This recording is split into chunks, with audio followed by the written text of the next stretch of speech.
Charlotte, we say welcome back, Mac. The Hall of Famer returns to the sidelines to meet an old friend. It's Mac Brown's North Carolina Tar Heels taking on Will Muschamp's South Carolina Gamecocks. And a moment ago, we were in the North Carolina locker room. You only get one chance to make a first impression. This is a new team. This team has never played.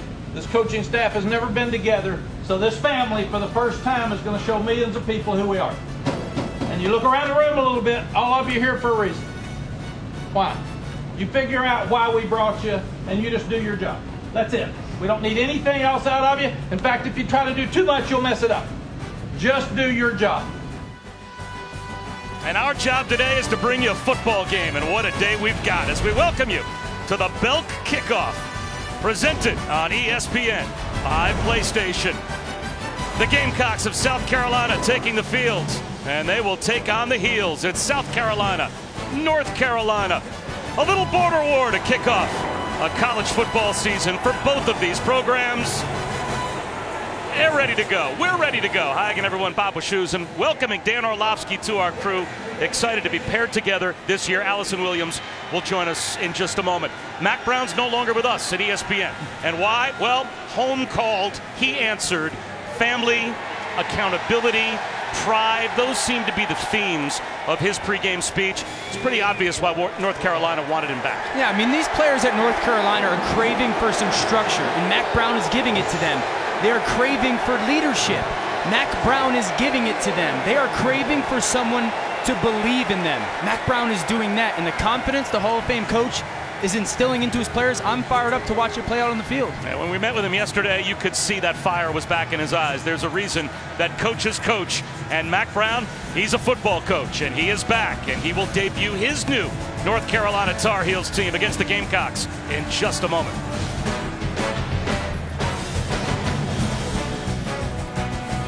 South Carolina and North Carolina just about to kick it off here at Bank of America Stadium in Charlotte. Bob Wishoes and Dan Orlovsky upstairs.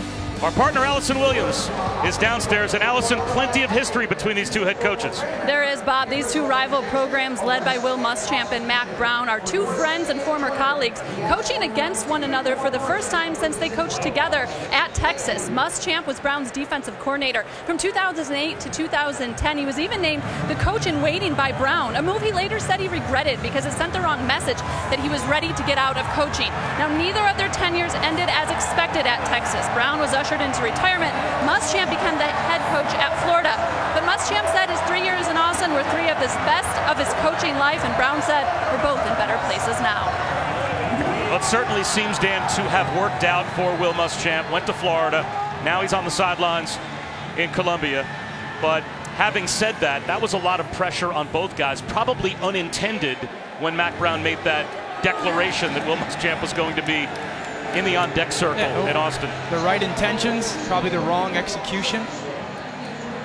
Make no bones about it, though. They want to beat each other today.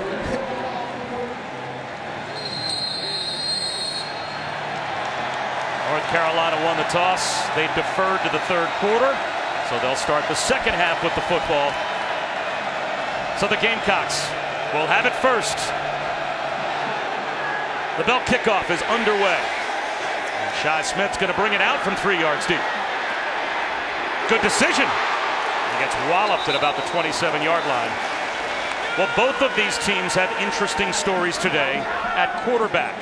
North Carolina, they're starting a rookie. We'll get to the freshman a little bit later on, but you can't ask for more experience than Jake Bentley brings under center for Will Muschamp. When he finishes his career in Columbia, he might hold every record there is for a South Carolina quarterback. Very talented. His biggest strength, there's not a throw on the field he does not love.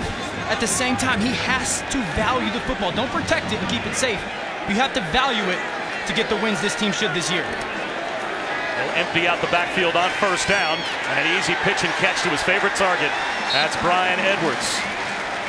Deebo Samuel, of course, drafted in the second round by the 49ers. That's big production to lose, but Bryan Edwards is probably about as go-to a receiver as there is in the SEC. He'll be playing on Sundays. That's the matchup today. How many times can they get it to 89? He is at the bottom of your screen here on second down and 3. Little swing pass to Rico Dowdle. He's got plenty of room to midfield before he's brought down.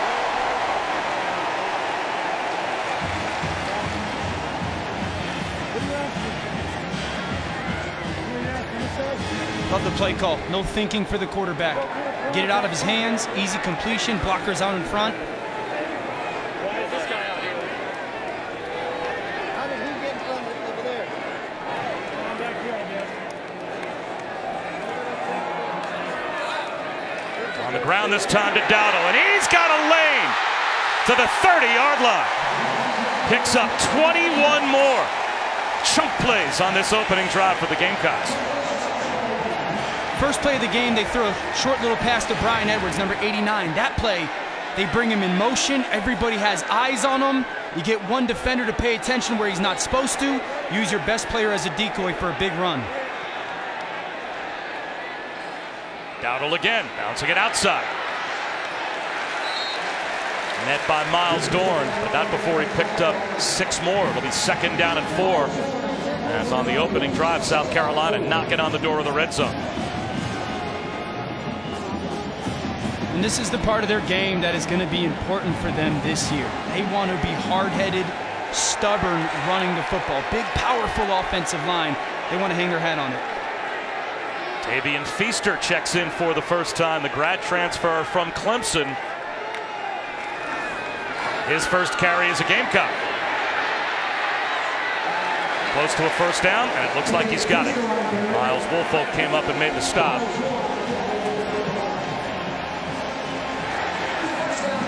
Tavian Feaster averaged 6 yards per carry for his career at Clemson.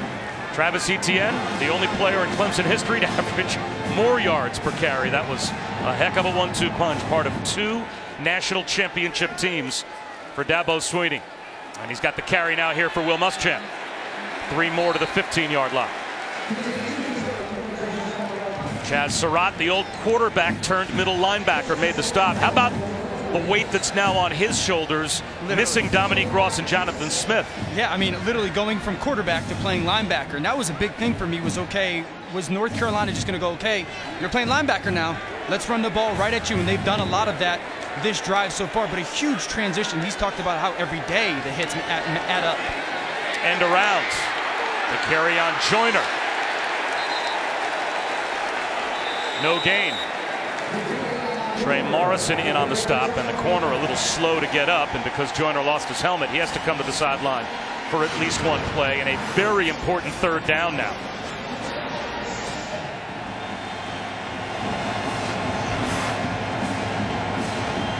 A chance for North Carolina to get a red zone defensive stop. They force 3rd down at 7.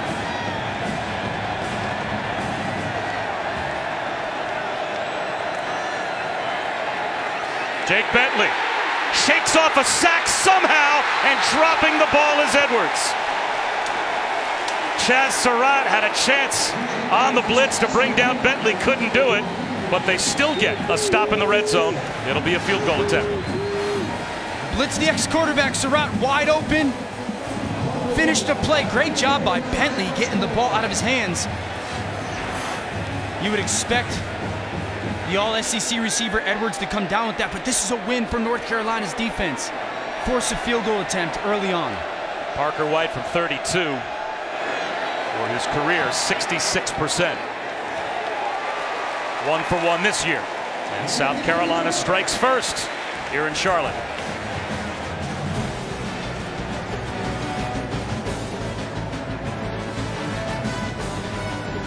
The first time North Carolina will open up a season with a true freshman at quarterback. That's Sam Howell talking to the new offensive coordinator, Phil Longo. Bob Wischusen here with Dan Orlovsky. Well, you're a guy that knows what it's like to make your first ever start at multiple levels. What do you think Phil Longo's telling a freshman quarterback here? Well, mine was in Lane Stadium against Virginia Tech. How'd that go? I was friends with the garbage can, but he's just telling him, go be yourself, man. This is football. Let's go play. Well, let's see what kind of field position he ends up with. Michael Carter will take a knee, and then Bluff coming out, so it will be the 25-yard line for North Carolina. So Sam Howell was the number 2 prospect overall in North Carolina and the number 3 pro-style quarterback in many services in America. Set records How about the scouting report and what he can expect? Be decisive today. To do that, you have to trust your eyes. You're a smart kid. Football is football. Trust your eyes. At the end of the day, your teammates, they want you to act like you belong on this field. His mom, Amy, as nervous as could be. Probably the most nervous of anyone in this stadium, as her son's out there as a true freshman on national television for North Carolina. And now already, he's going back 5. 5-yard penalty. First down. No awareness of the play clock for the true freshman, so it's 1st and 15. Not a great start for the true freshman, I get that, but I did love the fact that Phil Longo on the sideline, offensive coordinator, is going, relax, everyone relax, we're going to be okay.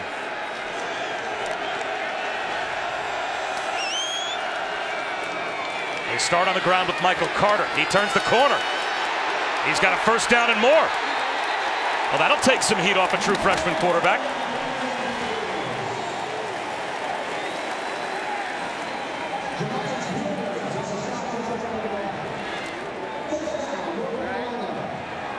"23 yards to start the game for the junior Michael Carter.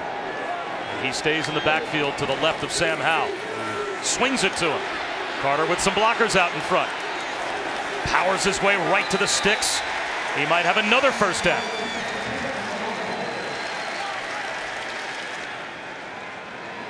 Without measurement, it's a North Carolina fresh set of downs.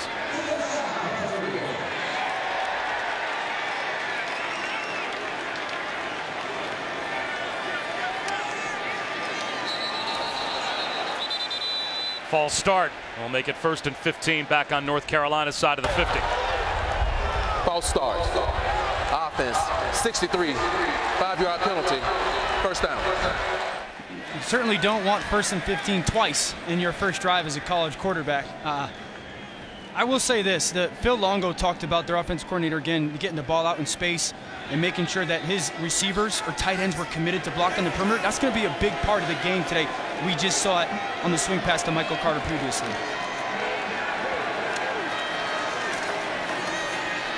Carter caught behind the line, and now it's 2nd down and 18. A 3-yard loss because of DJ Wonnum. His 21st career tackle for loss. Wonnum is a premier NFL outside linebacker. No respect. The thing that he allowed him to go down the line of scrimmage at the run, the corner was coming from behind him. He's going to be responsible for Sam Howell. Quarterback draw. Howell right up the middle. Gets right back to the original line of scrimmage. Picks up 8. So it's 3rd down and 10. College football learning lesson. Get down. Interesting here. 3rd and long for a true freshman quarterback. What's the play call if you're Phil Longo? You want to make sure, I don't want to expose you, but listen, if South Carolina is going to come after you and they're going to blitz you and play man, let's see if we can protect and take a shot downfield. Give our guys a chance. With only one deep safety, looks like man-to-man coverage. And maybe that's what Phil Longo saw. Here comes the blitz. Check down underneath, wide open. Rontavious Groves down the sideline with an easy pitch and catch and a run for a first down.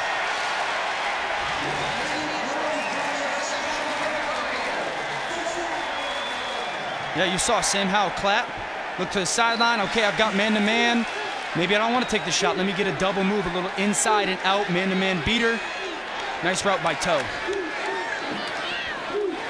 And off to Javonte Williams, but this play blown dead just as it gets started again. Prior to the snap, we were notified by replay of a previous review on the play. Now, the only thing I could think of is that Toe Groves may have stepped out of bounds somewhere along the sideline prior to getting down to the 22-yard line. So they may have gotten the spot wrong.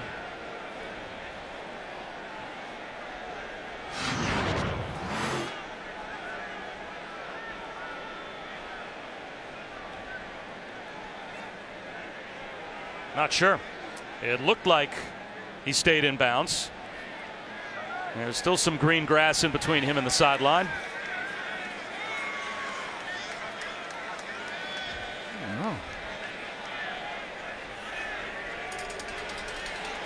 It's the benefit of wearing white cleats. You got to see the white sideline, white cleat, green grass in between. And that third step there, his heel never hit the ground. Right, the heel's a big part of it, right? Right there. Almost looks like his heel stays up off the turf. So I can't imagine there's anything that they would see from these replays to say clear and obvious we're going to overturn the spot down at the 22-yard line. Does this rob an offense of any momentum coming off a big chunk play? Not really, because Will Muschamp is an information guy. After further review, the ruling on the field is confirmed of where the out of bounds spots was on the 22-yard line. Will Muschamp, as a coach, will do things early on in the game with his front or his linebackers to try to figure out what you're doing as an offense. So now, North Carolina almost has an opportunity to get together and say, hey, they're doing this, let's do this kind of stuff. It's almost like an extra timeout or a possession for them. Like a basketball play where you come out, take a look at what the other team is in, and then call timeout and re-rack it. If coached the right way and having a good plan, this is a big advantage for North Carolina. Zone read, and the quarterback pulls it down. And Howell picks up 3 right up the middle. Led by Ernest Jones. I love when young quarterbacks want to prove to their teammates they're tough, but at the same time, you have a very bright future. Get down.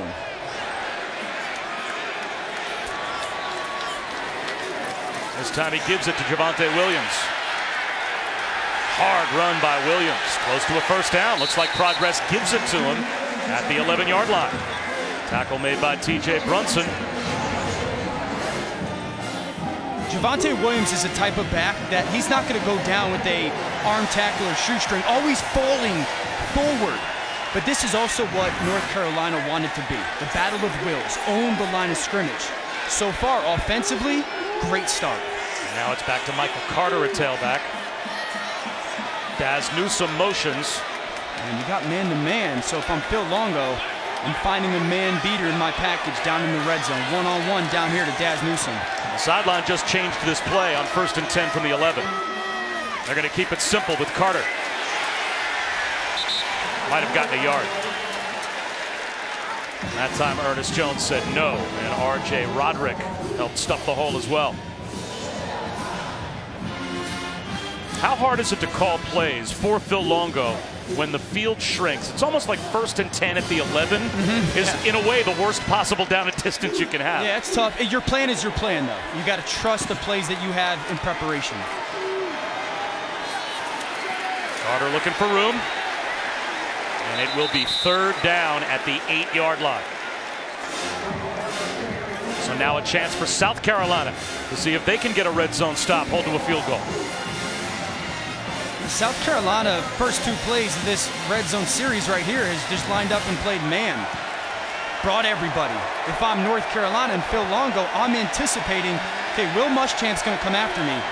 Let me give a receiver either a one-on-one, or can I get a little rub or pick play versus this coverage?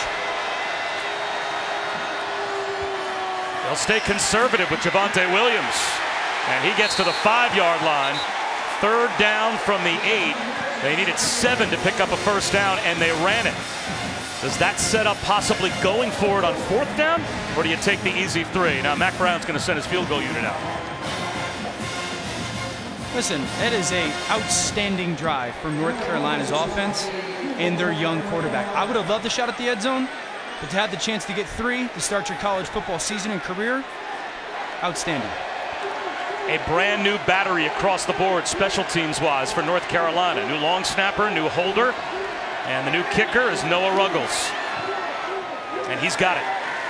The chip shot makes it a 3-3 tie. Just under 6 minutes to go in the first quarter here in Charlotte.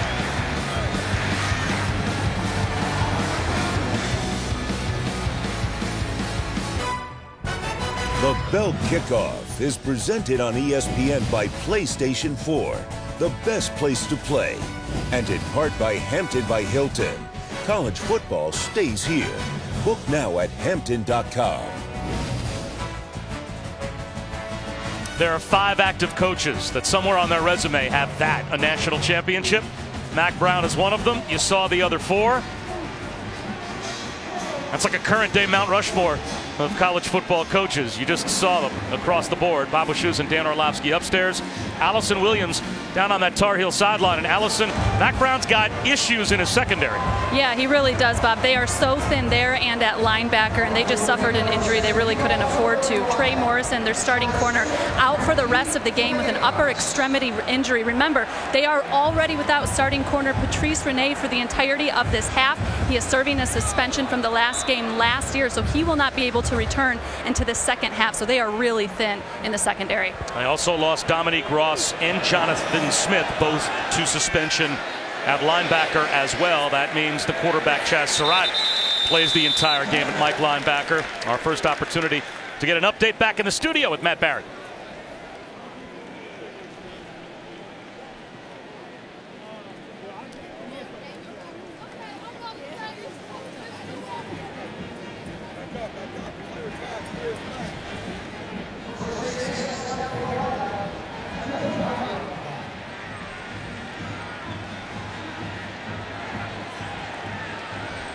Northern Iowa, Iowa State. That is a shocker. Iowa State was one of the feel-good stories in all of college football last year. Be a terrible way for their season to start. And Jake Bentley swings one in the flat.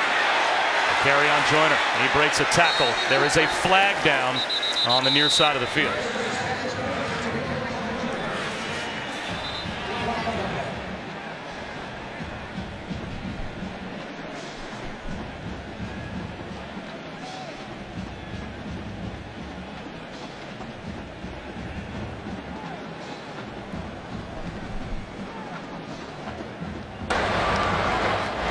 Personal foul, hands to the face, defense, 51, 15-yard penalty from the end of the run, automatic first down. That's a big call on Raymond Vahasek for North Carolina. And the penalties were an issue last year for this football team. We've already seen a couple. Look at 51 right there. Watch his right arm go up underneath the face mask of Dylan Wanham. Another penalty. They're not going to be able to overcome injuries and penalties today. Rico Dowdle trying to fight his way to midfield. He picks up 5. Well, you heard Allison talk about Trey Morrison being ruled out for the rest of the game. Number 4 in sky blue took a knee from Joyner right to the helmet. This on the last possession, and that was the sophomore trying to get up, and that is why he is done for the rest of the day. So Greg Ross and a true freshman Storm Duck now manning the corner spots for Mack Brown. In the absence of Trey Morrison, and at least for the rest of the first half, Patrice Rene. Jake Bentley has all day to throw. Coming back to help out the quarterback and making a catch right at the first down marker is Josh Vann. And it looks to be good enough for a South Carolina first down. The premier game of the day for us on ABC tonight. Justin Herbert and Oregon taking on Auburn, presented by Wells Fargo. Again, that's 7:30. Our coverage begins tonight on ABC. And how big of a game is that for both of those programs? That's the biggest game for Oregon since 2010, really. Against that dominant defense and potential #1 pick at quarterback, they need it. Dowdle stumbles down to about the 42-yard line of North Carolina, picks up 4. Jason Strobridge on the stop.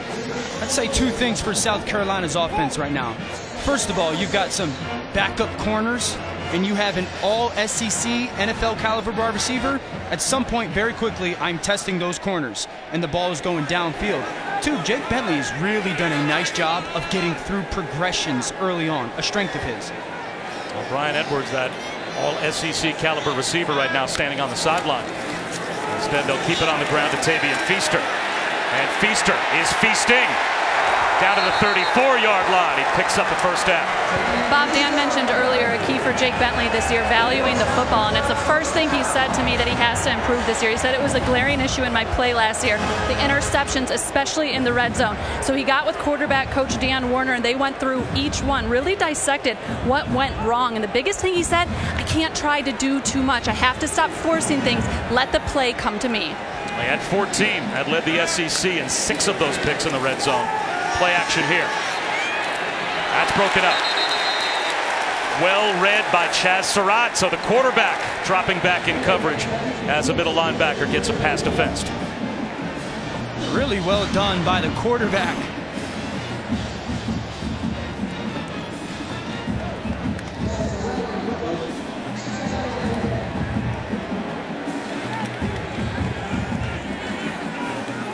He seemed to read that play and got his hands in and knocked it away. And now Brian Edwards is back in the game. He was the motion man. Instead, it's Feaster spinning free. Feaster down the sideline, looking for the pylon. Touchdown.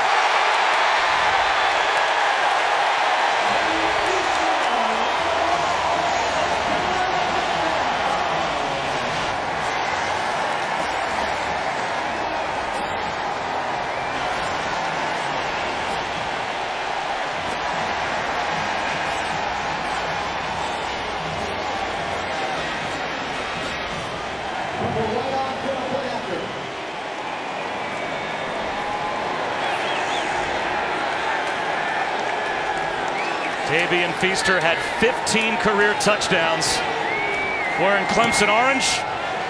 Now he's got one for the Gamecocks. The Clemson back comes over to South Carolina. Big body. Speed downfield. Missed tackles equal touchdowns. South Carolina goes up 10-3.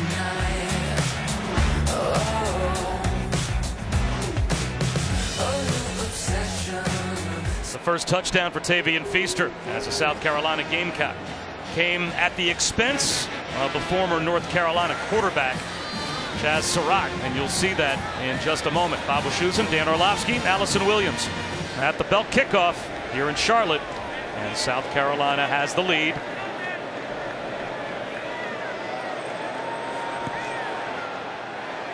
A returnable kick for Carter from the 2. Michael Carter running to the wide side of the field, and he is going to get chased down at the 15-yard line. Dan, back to the touchdown. Well, two things really stand out on this play. First of all, let's watch Eric Douglas and Stanley make massive blocks. But then this is part of this transition for Surratt. This is the linebacker right there. You're in the hole. You make the right read, but you got to make the tackle. It's a difficult task, but it's a big storyline in this game. South Carolina, they want to run the football. I'm going to run it at the quarterback, the ex-quarterback. How much do you truly want this contact?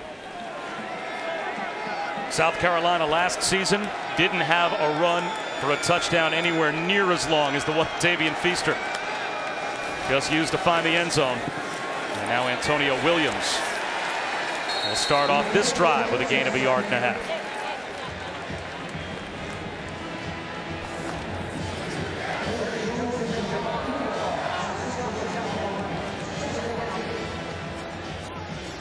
I'll tell you one thing, for again touching on a true freshman quarterback, he is doing a really nice job of walking around the field, communicating to everybody. He is being right now a field general for this offense. Impressive so far. Back shoulder throw down the sideline, looking for the front shoulder of Antonio Williams, and could not find a connection. As we take a look at today's PlayStation player impact rating, and we're going to focus on these two corners for South Carolina. J.C. Horn, Israel Mukuamu. This is a heck of a pair of cover corners. They'll tell you too. They think they're the best in the country. Will Muschamp credits them for being part of this culture change. He says they practice every day at an incredible level. They may get tested here on third down. Nope, draw play. Breaking free is Carter, but he can't come anywhere near picking up a first down. Tripped up at the 20-yard line by Ernest Jones. He picks up only 3. Bob, Sam Howell's phone was blowing up when he was named the starting quarterback for UNC, but one call really resonated with him, and that was from former Texas quarterback Colt McCoy, who went through a similar situation with Mack Brown at Texas, and he told the quarterback, just be you, relax, know you're good enough, or coach wouldn't put you out there. And you guys, that calm, confident demeanor we saw last night at the hotel, it's continued here today, and maybe he gets it from his mom, who he said wouldn't allow him back in the house if he didn't win the job. Well, there's inexperience all over the field at key positions for Mack Brown. One of them is punter Ben Kiernan, the true freshman from Ireland, kicks it away to Brian Edwards, and Edwards gets a block. Great field position for South Carolina as Edwards pulls off a return to the North Carolina 40-yard line. 44-yard punt, but a 27-yard return. And the Gamecocks are in business.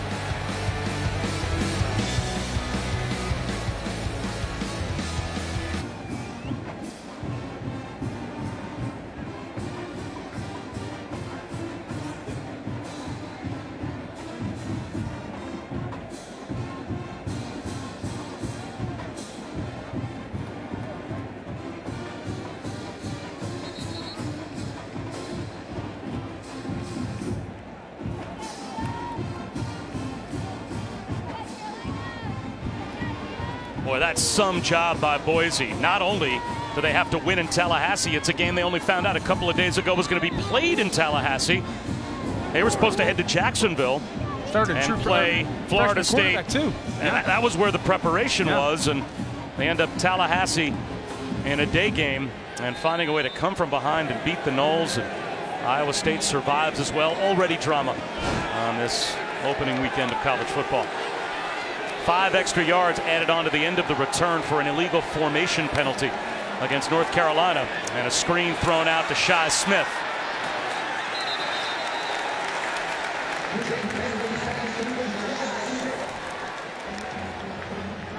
Greg Ross bumped him out at the 30-yard line, but he picks up 6 yards. I want to say this again. Brian McClendon, the offensive coordinator for South Carolina, is doing a really good job of not asking Jake Bentley to think too much, and that was a focus early on. Just get the ball out of his hands and allow him to settle in. False start as Brian Edwards jumped off sides. False start. Offense, number 89, 5-yard penalty, 2nd down. Sometimes when receivers think ball might be coming my way, you get a little extra excited.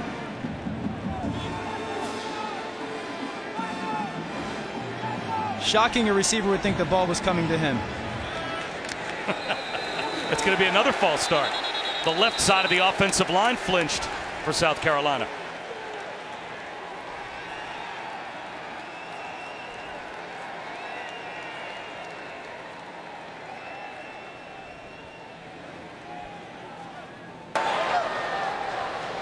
False start. Offense, numbers 50 and 79. 5-yard penalty, 2nd down. This is also one of those moments that it helps having a quarterback with 32 career starts. Everyone will look to Jake Bentley. Look at his body language right now. He does not seem bothered. This is the benefit of all those starts, his calm demeanor.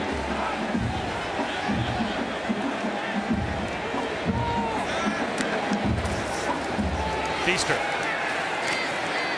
And 2nd down and 14. Results in 3rd down and 10 after only a 4-yard gain. And for Jay Bateman, a banged-up defense, trying to stay in this game at the end of the first quarter. A drive that begins inside your 40-yard line, and now you have a chance to get off the field. Well, a big thing for him, especially on 3rd downs, is I'm trying to change the picture on you. And it's challenging when you lose guys, but they train their secondary to play a bunch of different positions. And if I'm South Carolina right here, it's potential 4-down territory. I don't need this 10-yard chunk. Play action. Bentley out of the pocket. Pulls up. Looking for the home run. Incomplete. Tried to communicate with Brian Edwards and overthrew him on the last play of the first quarter. So we head to the 2nd quarter with North Carolina getting a desperately needed stop on defense.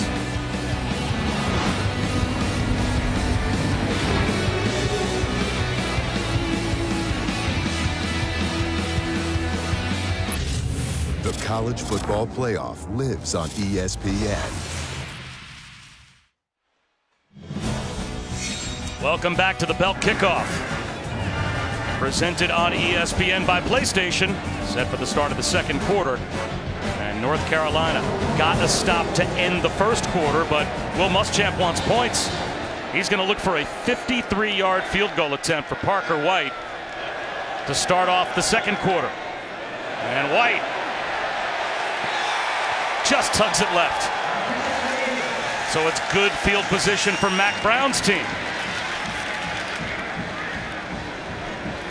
And how big were those 2 5-yard penalties now to start that drive that got South Carolina behind the sticks? Massive. And credit the defense that has lost some players to have to rise up on the 3rd and 10, and this is where Jay Bateman, the defense coordinator, is going to come in big, is how much can he help his football team. And flip it around offensively to Phil Longo. You think maybe he takes the handcuffs off Sam Howell a bit here and looks to push the ball down the field? Listen, when I asked him, I said, what are you going to do with the freshman quarterback? He said, he's not a freshman to me. So if you're going to say that, let's take the handcuffs off and let him go. Right on cue. The slant is there to De'Ami Brown, and that's a first down to midfield.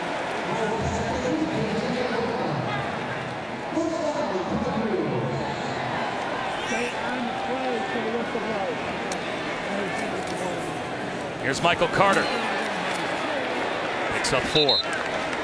And I know tempo is a big part of football nowadays, but looking at it two ways. One, North Carolina wants to play with crazy tempo to tire out a very good South Carolina defensive line as much as they can.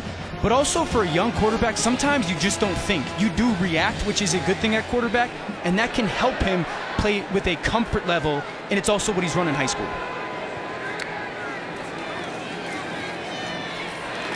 Carter again bulldozes his way about 2 yards shy of a first down. So now a big 3rd down's coming up for the Heels. 3rd and 2 at the South Carolina 41-yard line.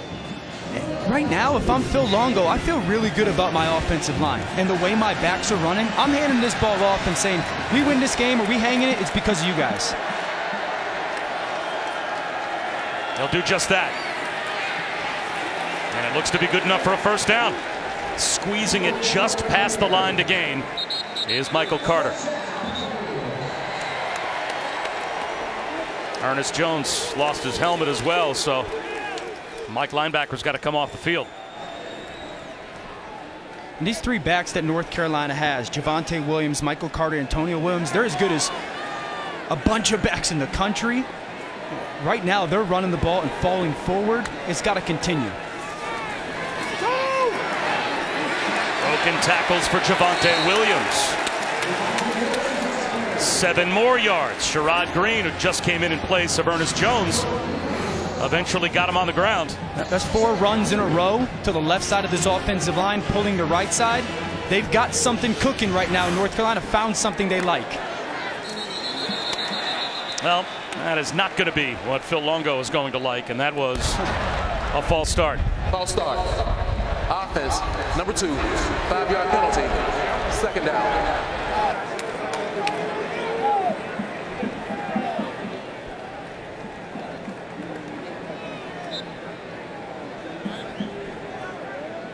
Mack Brown, when he got the job at North Carolina, called up Lincoln Riley and Cliff Kingsbury, knowing that there's 2 pretty good collegiate offensive minds, said, give me an offensive coordinator recommendation. They both recommended Phil Longo.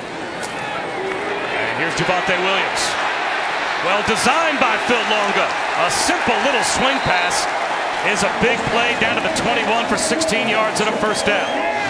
South Carolina decides to blitz. The guy that would be covering Javonte Williams is no longer in the picture. Perfect play call for the defense. Easy throw for the quarterback. Get it out in front, but good conversion. Quarterback draw. And Howell pays the price. Stood up at the line of scrimmage. Aaron Sterling and Ernest Jones sandwiched him.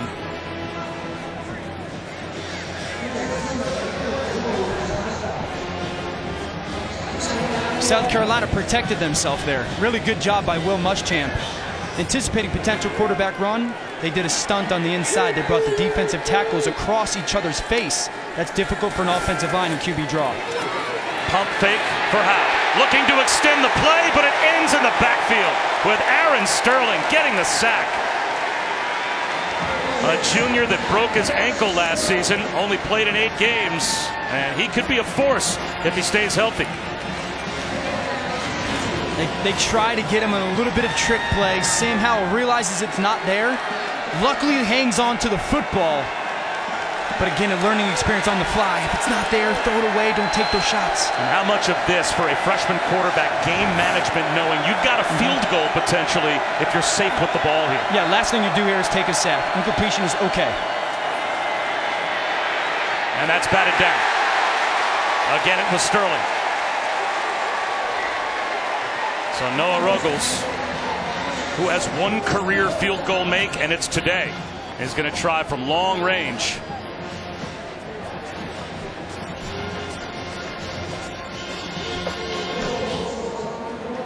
Credit South Carolina's defense. A little bend, but Sterling playing in place of Keir Thomas. 2 back-to-back huge plays. 47-yard attempt for the sophomore out of the hold of Cooper Graham. Blocked. And this will roll down to the 11-yard line and be touched down there by North Carolina. So South Carolina will take over as they get a blocked kick. Javon Kinlaw right in the middle gets the big hand up.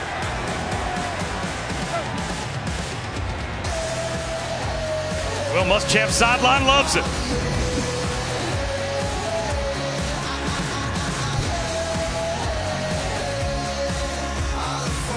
And Taco Bell is celebrating student sections and passionate fans like the South Carolina Gamecocks by awarding the best student section of the year.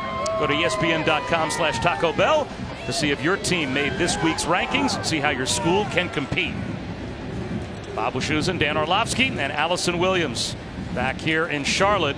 And a lot of momentum swings for a low-scoring game through the first quarter and a half. Yeah, I mean, some penalties, some big plays, some mistakes. Really, week one is what team is going to minimize those mistakes has the best chance, right? We've seen it already in the first handful of games today around college football. Now, that'll be a big conversation for these teams moving forward. Can we minimize our mistakes to stop those momentum swings or drive killers? And we've seen some big pre-snap penalties or at the snap penalties, some false starts that have cost both of these teams on these last couple of possessions. Rico Dowdle on first down falls forward for 4 yards.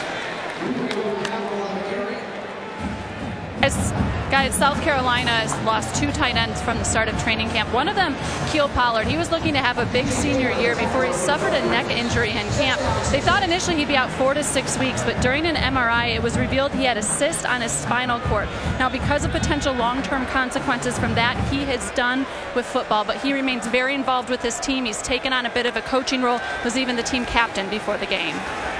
Quick hitter, incomplete through the hands of Brian Edwards. And Edwards paid the price as well as he took a shot from Miles Dorn.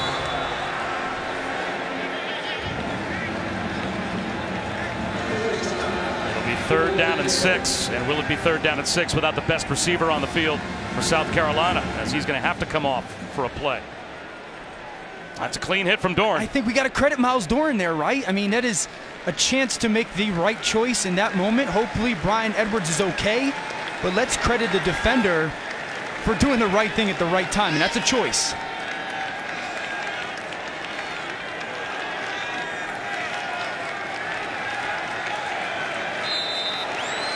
Edwards with only 1 catch for 7 yards so far, and he's off the field now for 3rd down and 6. You know, the last 2 3rd and longs from North Carolina defensively, they've dropped 8 guys in coverage, only rushed 3.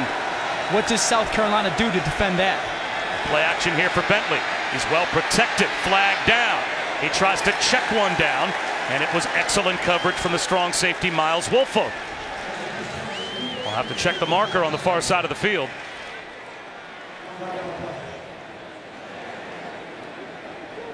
Will Muschamp already has the punt group heading out.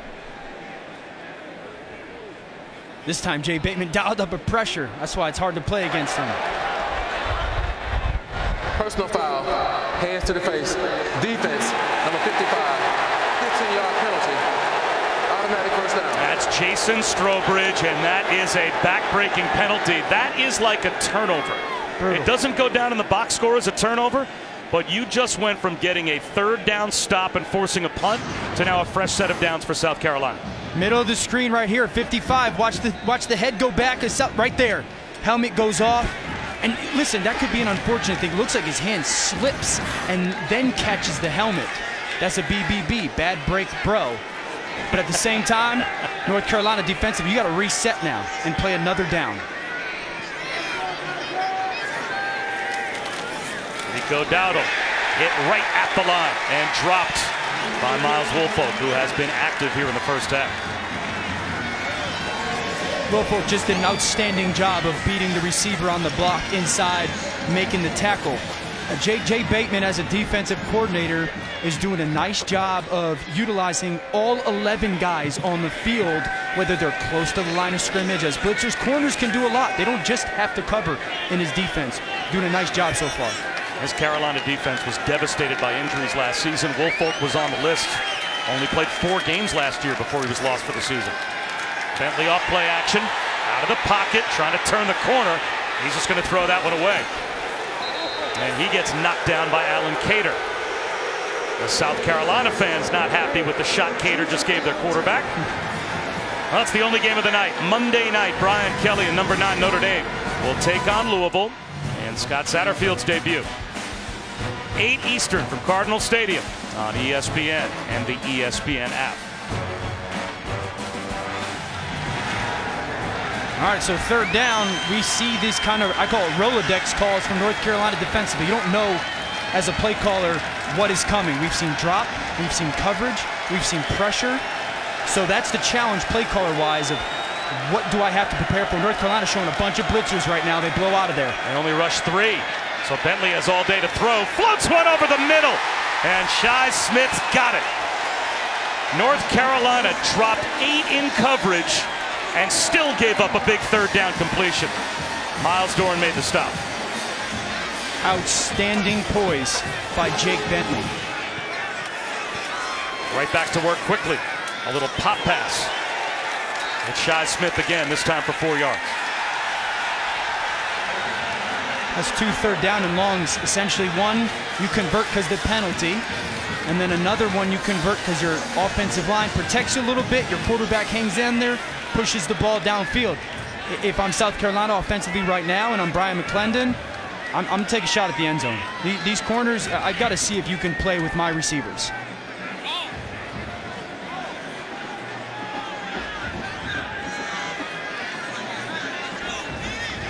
Storm Duck is a true freshman. And he's lined up on Brian Edwards. Instead, they're going to run it with Dowdle. That play strung out nicely by the North Carolina defense for a gain of a couple. It brings up another big third down. Think about the third down situations on this drive for the North Carolina defense. They give one up with a personal foul, give another one up when they drop 8 in coverage on 3rd and 10. Now they have a third opportunity. And this time they get the stop. The sack of Bentley. But North Carolina will not back down. I mean, Jay Bateman again right there said, okay, here I come. Here comes the pressure again. You see Gamel go inside. Chaz Surratt wraps around. Man, North Carolina defense is keeping them in the ballgame. 39 yards out for Parker White.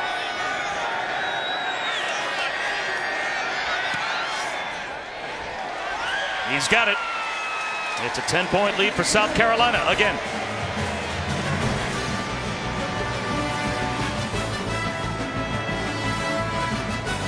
Bell Kickoff, presented on ESPN by PlayStation, is brought to you by IKEA, where whatever your dream is, we can help you make it. And Boost Mobile. Boost makes it easy to switch. Switching makes it easy to save. When that picture was taken, that was supposed to be the passing of the torch. It was going to be Mack Brown when he wrapped it up in Texas. Will Muschamp would take over. That's not how things shook out. And Mack Brown did tell us multiple times, he said it publicly, that that was a mistake, that naming Will Muschamp as the coach in waiting just gave the wrong message.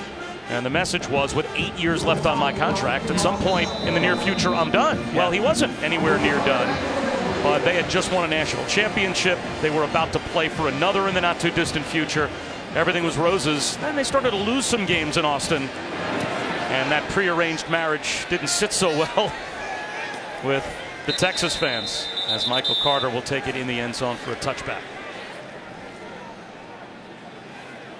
Bob Wischusen, Dan Orlovsky, and Allison Williams coming right back to Charlotte in a moment.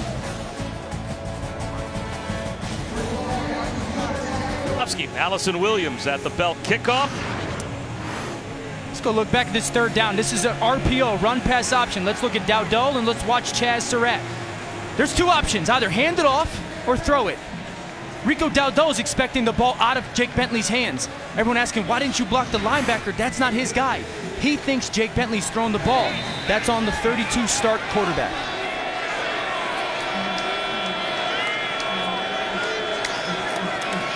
Now what can the freshman quarterback do? Another slant is there for De'Ami Brown. And that's a gain of 14 and a North Carolina first down.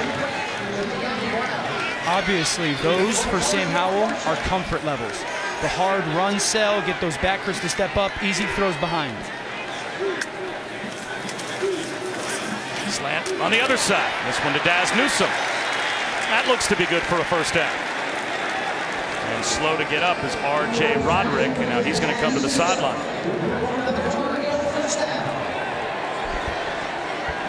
North Carolina's had drives, right? Don't hurt yourselves with penalties and stay out of 3rd and 10. You'll move the ball.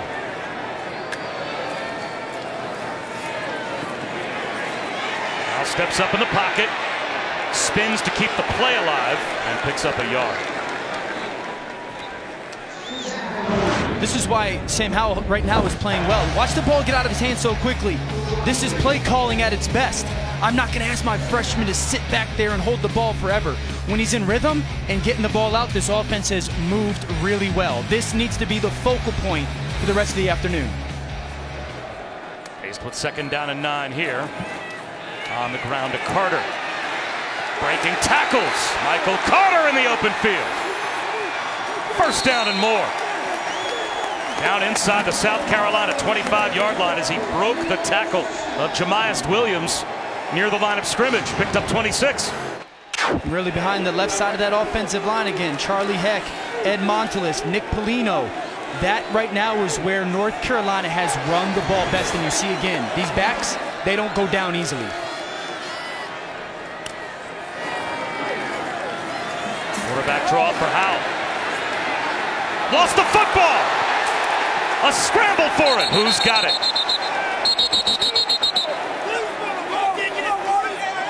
And it looks like North Carolina avoids the turnover, although coming out of the pile with the ball is Brad Johnson for South Carolina.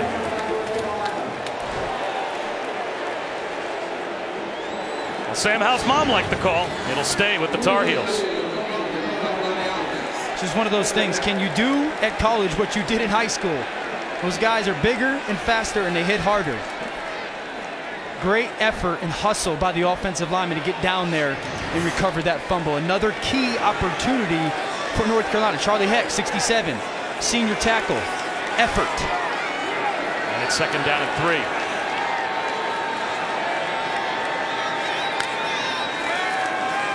Now they'll let Michael Carter run it. Backs his way to about the 15-yard line. And what an important play now. 3rd down and 1 from the 15.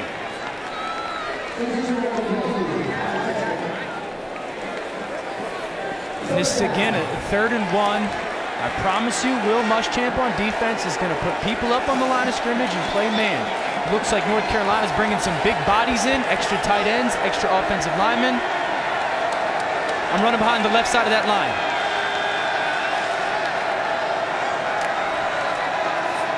Javonte Williams behind the left side of the line has the first down and more. It'll be 1st and goal for North Carolina at about the 10-yard line. Watch the push off the left side of this line. They're going to pull their right guard. McKeithen, 56, wraps around, big block. Billy Ross, that left side of that line is getting big time push right now.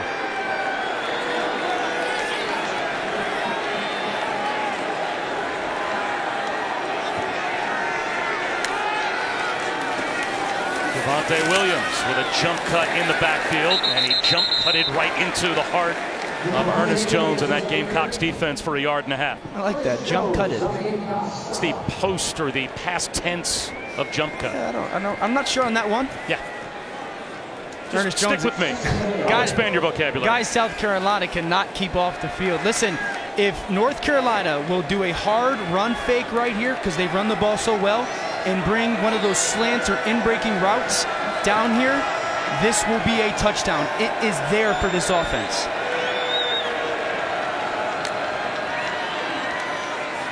They'll run it with Carter instead.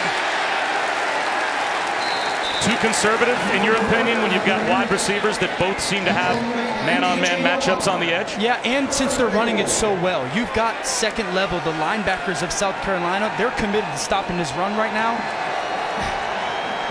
We saw them in the red zone previously in the first quarter, 3 straight runs. There's opportunity. You've got to, at some point, trust your players, no matter their age. Very conservative to Carter on 3rd down and goal from the 8. That's the second time that we have seen them on 3rd down and 7 or more in this area of the field run the football. Yeah, listen, bluntly, I hate it. You run the ball so well to set things up also. It's not just, hey, we're going to run the ball. There's throws there for Sam Howell and these receivers down in the red zone. Phil Longo has to trust his players. He said it himself, I'm not going to treat them like they're the young kids that they are. Your words, your actions have to match your words. 24 yards out for Noah Ruggles. And he's got it. He's now 2 for 3 on the day. And it's a 7-point game again with under 2 minutes to go in the first half.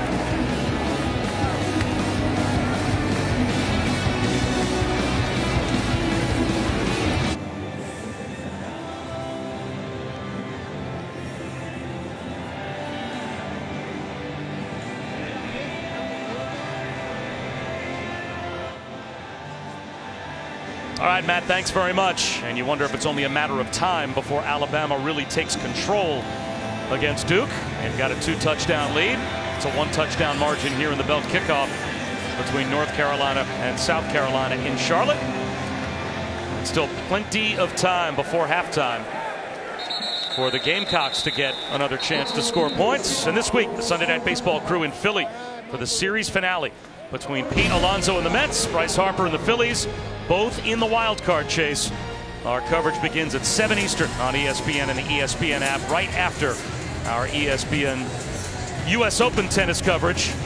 And if there were ever must-wins coming from a Met fan, they have arrived. They better start winning some games again. I'm a Phillies fan. Oh, man. boy. Married a Philly girl, bro. Well, those are two teams that the fan bases recently have both been displeased, so that's a big one on Sunday night. Jake Bentley, swing pass, Tavian Feaster. Out to the 32-yard line now. South Carolina's got all 3 timeouts, so plenty of time on the clock to score points. Yeah, this would be an interesting way to handle this because goal number 1, score points. Goal number 2, do not give the ball back to North Carolina offensively. So you want to play with tempo, but not too fast. Feaster shut down at the line.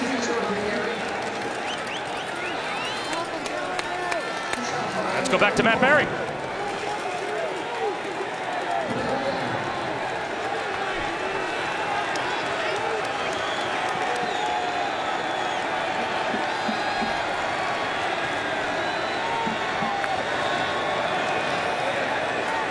right, Matt, another swing pass to Feaster, and North Carolina gets the stop on 3rd down. Now Mac Brown's going to want to call a timeout, you'd have to think. And there it is, with 50 seconds to go in the half. So now the Heels get a stop. They're about to get the ball back, and they'll still have 2 timeouts left. Yeah, a little conservative play calling from both coaches in a way, right, in these situations. I will say Jay Bateman is doing a great job as defensive coordinator North Carolina, going, listen, you will not throw this ball to Brian Anderson. Someone else is going to have to beat us. And North Carolina doing a great job of running to the football. Now Sam Howell has a great chance or an awesome opportunity to get into a 2-minute drill. Now, my question would be for you, 3 times now, or at least a couple of times, we have seen North Carolina get into the red zone down inside the 10-yard line and do nothing but run the football. Now, what do you do with a true freshman quarterback, and how frisky do you get with your play calling when you only got 50 seconds to go? The ball has to be in the air. Couple things. What happens on the punt return? Where is our field position? And then let's do something on 1st down that we're safe with the football, a draw, a screen, maybe an RPO. And if something good happens, then let's get into 2-minute. If not, let's take it to halftime. We are exactly where we want to be.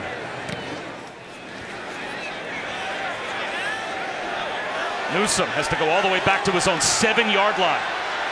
Now turns the corner and gets out of bounds shy of the 25. That's got to be and a flag. Yeah. Well, if that's a late hit out of bounds, that is going to be a major field position changer.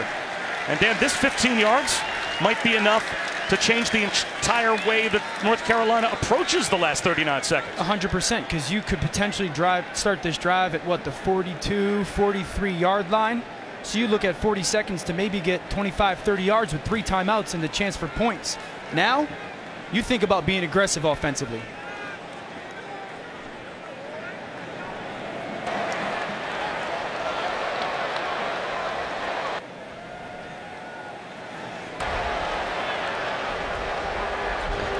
After the play, personal foul, late hit out of bounds, kicking team, number 13, 15-yard penalty from the end of the run, first down.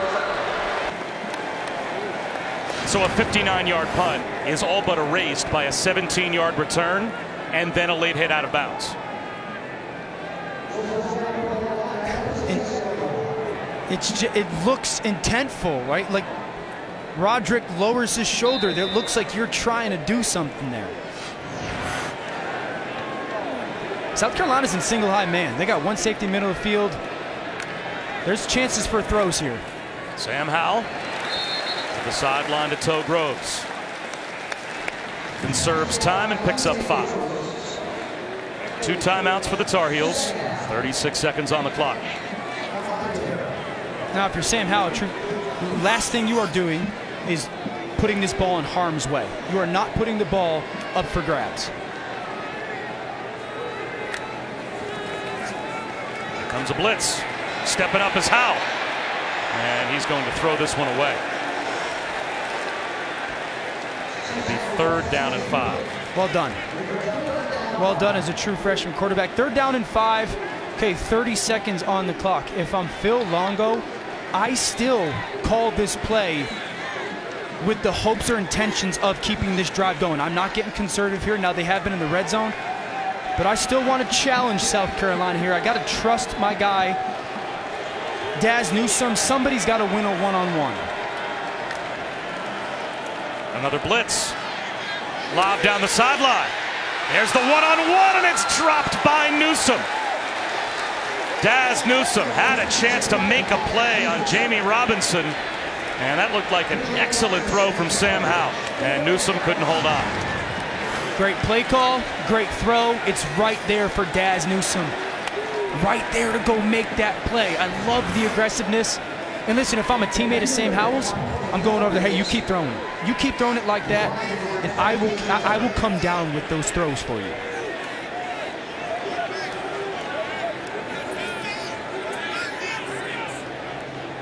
Ryan Edwards back deep to receive the punt of the freshman Ben Kiernan from Dublin. Came to the U.S. at age 15 as a rugby player and decided to give football a try.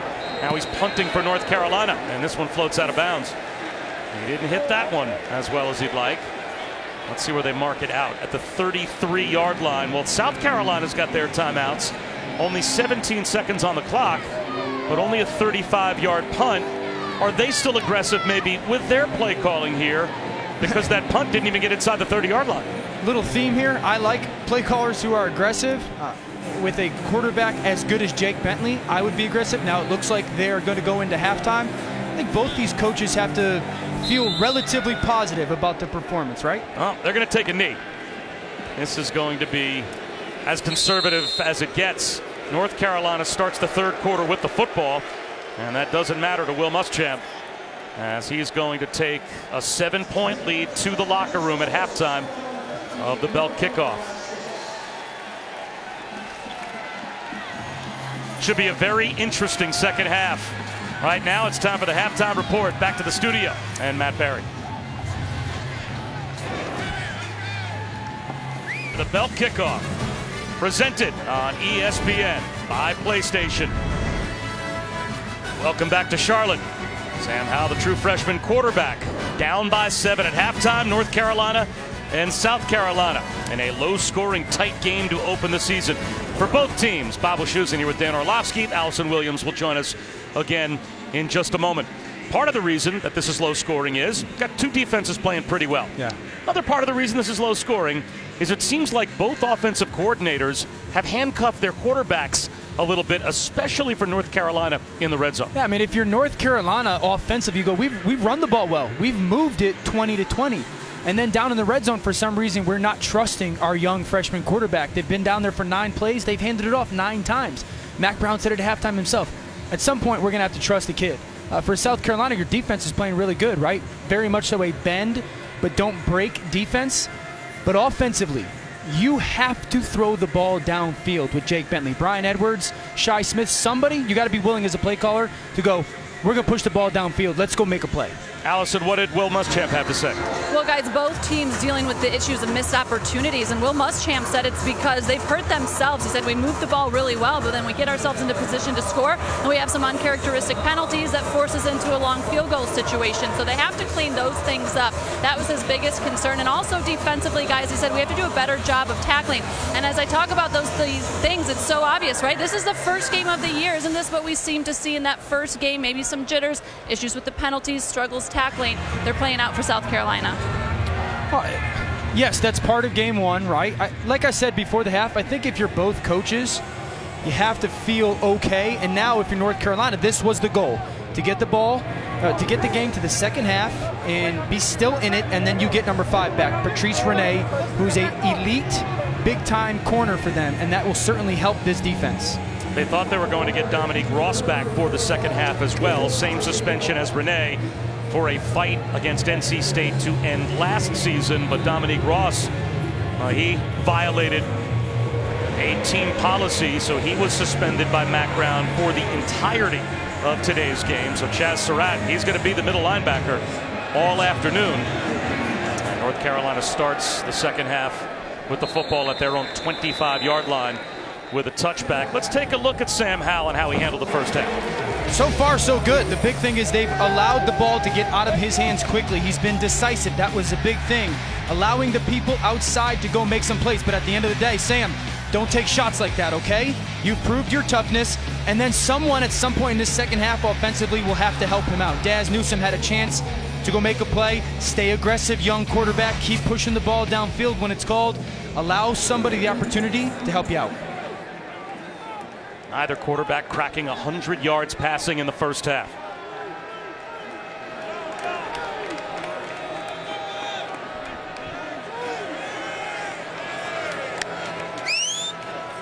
Play action to start the second half. And a rifle shot that is tipped. Playing zone coverage was Ernest Jones, and he almost sagged back and had a pick. Just a good football play here. No, I'm not going to bite on that play fake, and then smart enough, I can't get there, let me get the hand up. Sam Howell got away with one right there, but an excellent example of Ernest Jones trusting his instincts. And Ernest Jones, a sophomore, gave up his red shirt eligibility. Another penalty about to be called against North Carolina. False start. Offense, number 3, 5-yard penalty. Second down. But Ernest Jones last season had played 4 games. Now the rule in college football, if you play 5, you give up the ability to redshirt. Right. He had the choice: play in the Belk Bowl, don't play in the Belk Bowl. He said, I'm a football player. I'm going to play. It was awesome. And he gave up a redshirt year to play with his team last year in their bowl game. Play action. Sam Howell fires back to the right sideline over the head of Daz Newsome, and incomplete. And now it's going to be third down at 15. I love the fact that they're coming out aggressively. Throw on first, throw on second down, and Sam Howell did a nice job of getting backside there, remaining relatively quiet. But now obviously you're in a bad situation here. Your defense is playing good. If I'm Phil Longo, this is going to be a draw. This is going to be a screen. Something getting the ball out of my hands, not giving a big play opportunity for South Carolina's D. Quarterback run, and he's got nowhere to go. Javon Kinlaw eventually throws down Sam Howell, and he got some help from Kingsley Anigbari.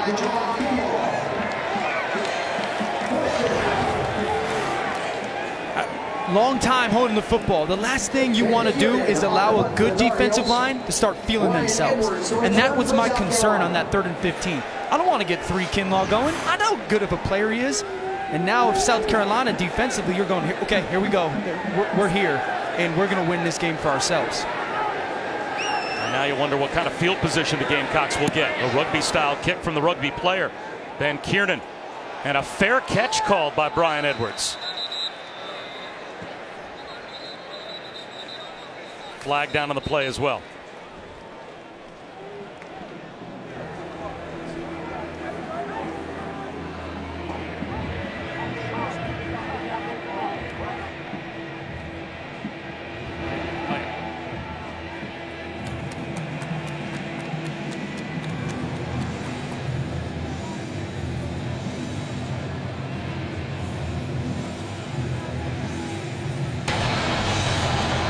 During the kick, holding, return team, number 22. 10-yard penalty from the end of the kick, first down. That's a big field position flip for North Carolina. And Oregon and Auburn renew acquaintances tonight. Of course, they played in the 2011 BCS title game.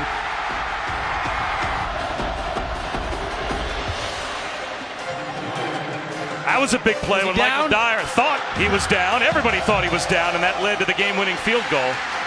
Cam Newton threw for 265 yards and a couple of touchdowns and led the Tigers to a championship. And starting off this drive for South Carolina, it's Rico Dowdle leading them to near midfield with a big run of 16 yards. So Oregon and Auburn presented by Wells Fargo tonight at 7:30 on ABC.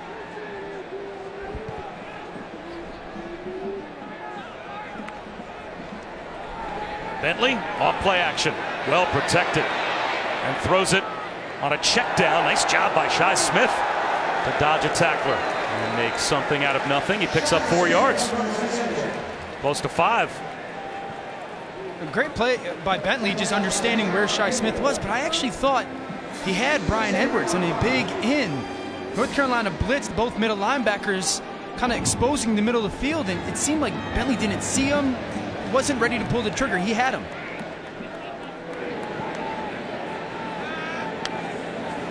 Here comes the blitz. Bentley has to dirt the ball. It will be 3rd down and 5 at midfield.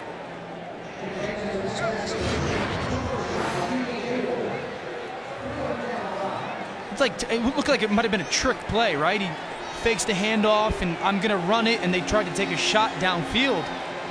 North Carolina stayed back, and DJ Ford was allowed to get that pressure. And again, 3rd down offensively. North Carolina or South Carolina offensively is 1 for 5 right now. This has not been a strength of theirs because North Carolina is doing so much. Again, we got a bunch of guys up at the line of scrimmage, pressure. Try to set up the screen. Diagnosed by the Tar Heels. Dowdle's got nowhere to go. Well played by DJ Ford, and it's another 3rd down stop for North Carolina.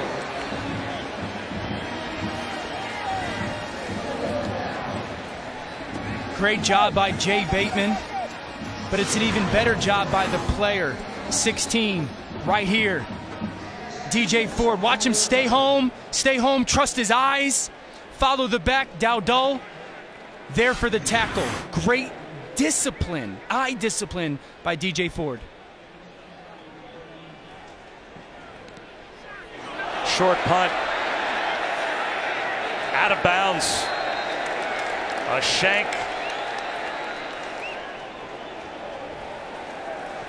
Joseph Charlton has his punt out of bounds officially at the 37-yard line. A 17-yard punt.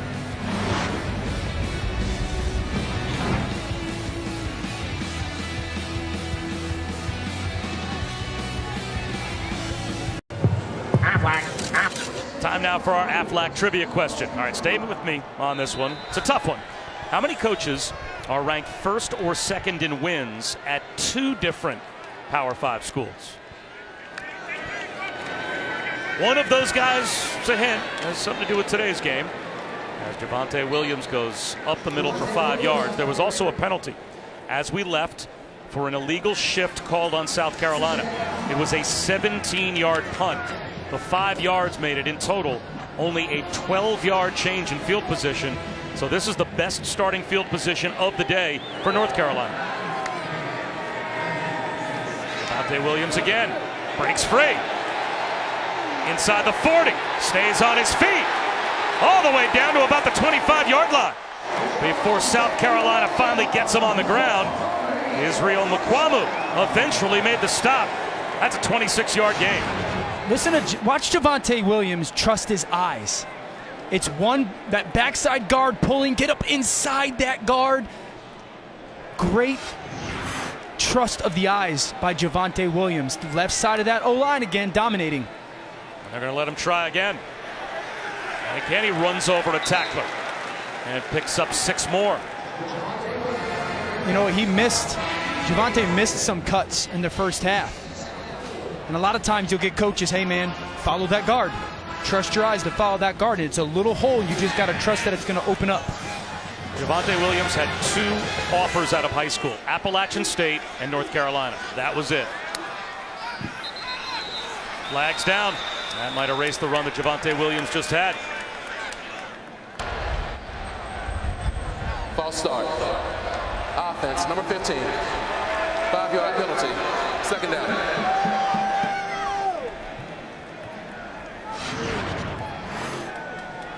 Looks like the right tackle might move early.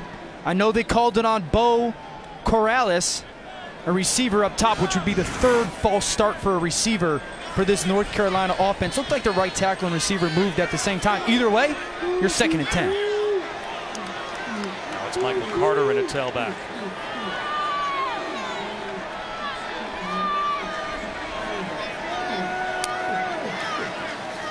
Play action, Sam Howell under pressure.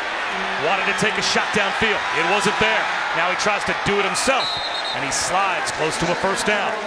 About a yard shy. That's also a way of being decisive as a quarterback. It's not always just the throw. If you don't like it, get down and run. Big 3rd down. Carter up the middle. Now what do?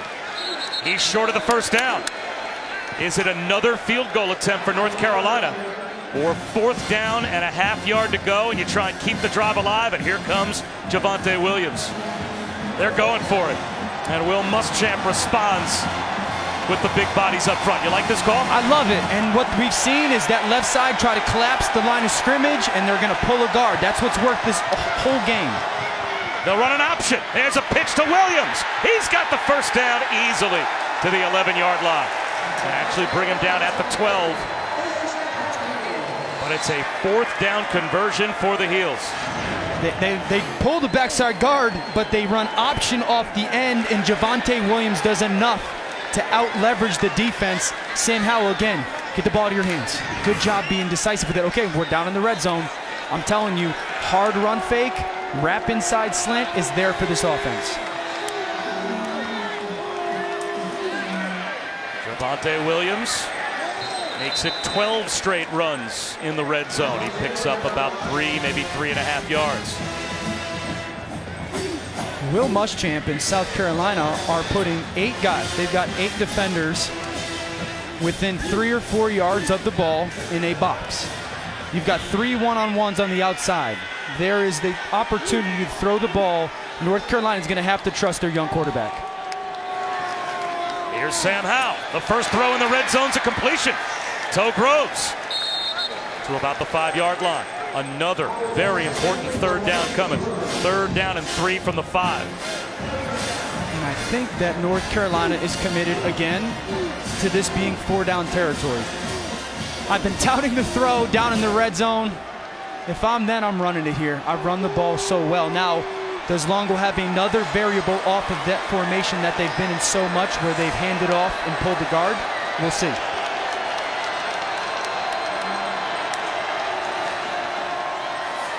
Pop pass in the back of the end zone looking for the tight end, and it's broken up. Ernest Jones got a hand in and was able to knock it away. Al couldn't find Carl Tucker, and now it's 4th down and 3 from the 5. And once again, it'll be a field goal settled for North Carolina. Ernest Jones, the perfect example of why they can't keep him off the field. So many linebackers would commit to stop the run there, but he did his job. I am surprised a little bit that they won't go for this.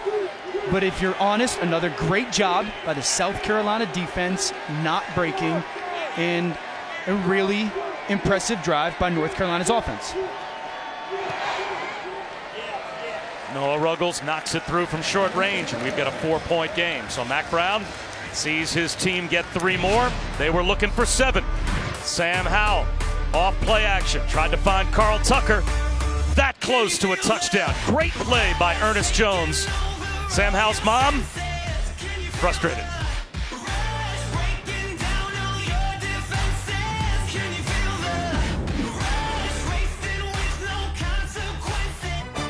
The Belt Kickoff, presented on ESPN by PlayStation, is brought to you by Burger King. Try the all-new Impossible Whopper, made from plants and now available nationwide. You grew up where I grew up, in suburban New York City. You saw a guy in blue terrorize opponents. You don't remember as much sky blue, though. LT. Those are the only 2 letters you need when you take a look at Lawrence Taylor, who in our CFB 150 all-time grades, we are celebrating the 150th year of college football, and we may right there be celebrating the greatest football to ever play. College, pro, regardless of position. It's hard to argue. I mean, he's top 5. It's interesting. You threw a word "may" in there, when all the way up until this moment, there's been no "may." You have said he's been the best player. To me, it's either LT or Jim Brown. I think those are the 2 best players in the history of the sport. Those are the 2 most influential players in the history of the sport in terms of they just changed the way that teams had to coach against them.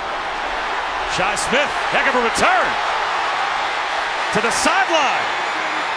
Great field position to start this drive for South Carolina after giving up the field goal.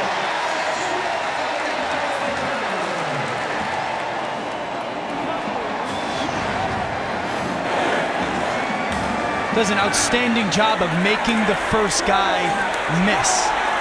And then we talked about this.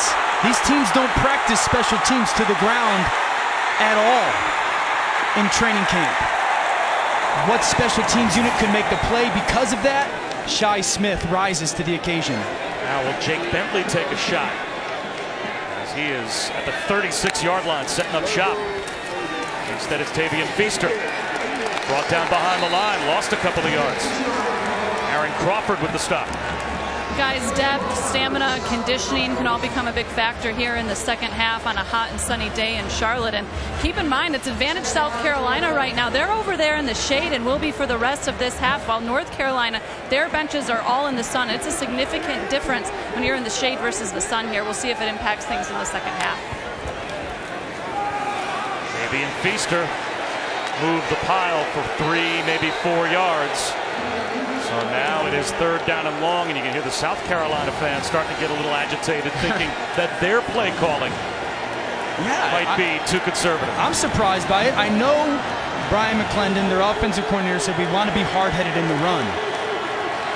But there comes a point where you got to call plays to win the football game. 3rd and 9 is not where you want to be versus any defense, little in North Carolina's, because they've done so much against you. The past couple times they've blitzed. If they're blitzing, the ball has to go to 89. Flags down.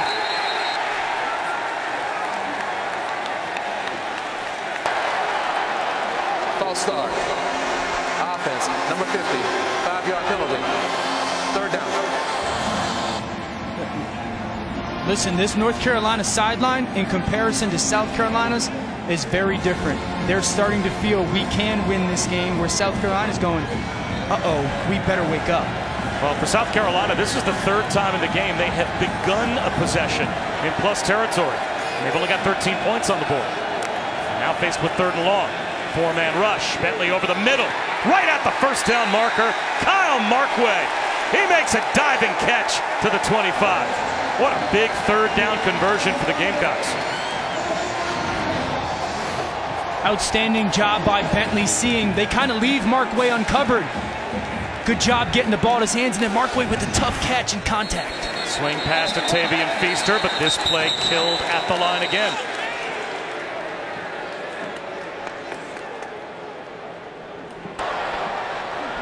Prior to the snap, who were notified by replay to review the previous play. Boy, Jake Bentley was hot because they wanted to go hurry up off the Markway catch. They had Feaster wide open on a little wheel route, but replay wanted to take a look at this diving attempt. Can't see the football there. I don't see. It looks like there's a tuck, and even in that hit by Miles Woolfolk, this is an outstanding catch by Markway. Yeah, that's a catch. Looks like he secured it, yeah. There's nothing that's making me look like that ball hit the ground. And just watch the contact. I mean, Woolfolk gets a hand in there right there. And just the strength, the hand strength right there to hold on to that football is the difference in catch and incompletion. I believe this is a catch. And even if the ball touches the ground, the ball can touch the ground.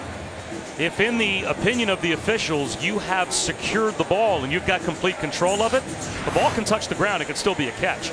And it certainly looked as if he caught that ball, put it away. After review, the ruling on the field of a completed catch is confirmed. First down. So what looked like a pretty obvious call, confirmed by replay. Having said that, I think South Carolina on the play that got blown dead had exactly what they wanted. Oh yeah, They had Feaster wide open. Sure. But this allows you a plan. Okay, you're basically down in the red zone. You have a very detailed plan now that you can talk to your quarterback about, hey, we're looking to do this, this, and this. Go execute it.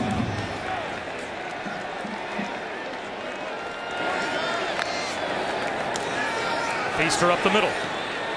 Falls forward for about 2 yards. Chaz Surratt made the stop.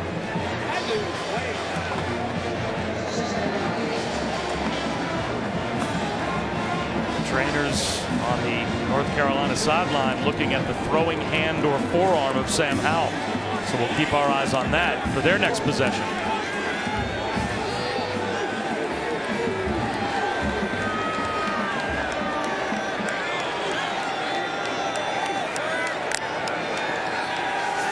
Bentley under pressure, spins away from a sack, dumps it off, incomplete. Boy, he did a great athletic job to get away from the rush of Jeremiah Gemmel, but threw it behind Shi Smith. Remember, he had one in the first half, very similar, right? Where he had Brian Edwards and there was the drop. Gemmel does an outstanding job of blitzing, becoming basically unblocked. Bentley equally as impressive, avoiding it.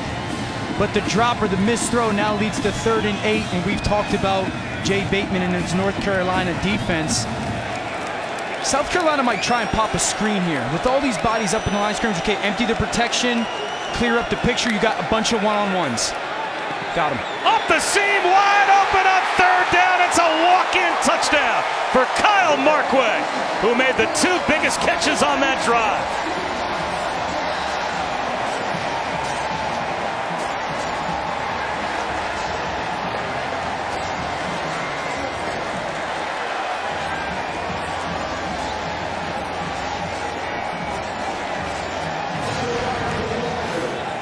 Watch 12 right there. They bring all those people up to the line of scrimmage. Tamon Fox just allows Mark Muay to run right down the seam. That's a danger when you put all those guys up in the line of scrimmage. Credit Brian McClendon. Empty the backfield. It becomes a numbers game. You can't match up. An 11-point lead for the Gamecocks as Jake Bentley, 22 yards to Kyle Markway. And Will Muschamp's team takes control. A 2-score lead. 5:10 to go, 3rd quarter here at Charlotte.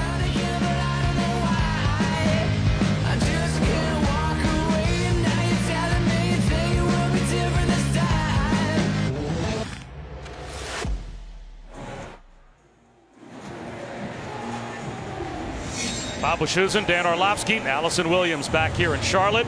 Markway, the touchdown catch for South Carolina, but miscommunication, Dan, in that secondary for North Carolina. It's the motion. Miles Woolfolk is trying to tell Miles Dorn, you've got to get back to the middle of the field.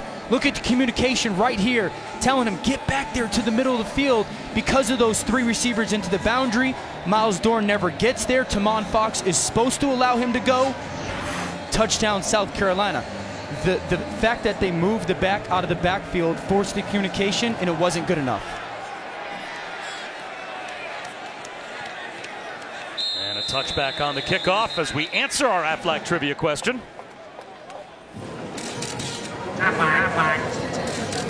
All right, how many coaches are ranked first or second in wins at 2 different Power 5 schools? Well, a couple of them obvious. Mack Brown and Steve Spurrier certainly jumped to mind. How about Bear Bryant, Bill Dooley, and we're going all the way to Pop Warner. 5 different coaches are in the top 5 in wins at a couple of different Power 5 schools. North Carolina on there twice.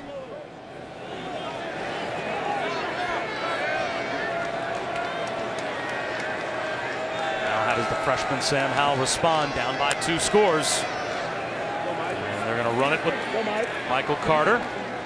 And he picks up 4. Bob, I told you about the heat down here, especially for the North Carolina sideline, and it seems to be bothering Sam Howell a bit. He was receiving attention from the athletic trainers. They were rubbing out both calves and his right forearm and hand. He was taking a ton of fluids. Seems to be bothered with some cramps. And Dan, I'm curious, have you ever had your throwing arm actually cramp up?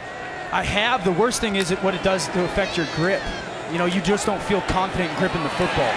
That time seemed to throw a strike to Antoine Green, but Green couldn't hold on. Looked like pretty good coverage from J.C. Horn, whose father, Joe, is a 4-time Pro Bowler and a Saints Hall of Famer. And this is the training staff while South Carolina had the football working on the forearm of Sam Howell. Now you got a cramping hand, wet ball likely because the sweat. 3rd and 8. And a quarterback draw. And he's going to throw the football to a wide open Antoine Green. Underthrows him and it's incomplete. Sam Howell pulled the string. If he puts that on Antoine Green and Green keeps his feet, it is a touchdown. And now we're going to say it's a catch. I mean, this is just a pass play, but South Carolina flows to the back. He takes off to run, and he's got him. He's got him. Now we talked about the cramp. Allison talked about the cramp. Did that affect his ability to get that ball down there? But it looks like he got his hands, Antoine Green, underneath. Well, the replay booth wants to take another look. The ruling on the field is a completed pass. The previous play is under review.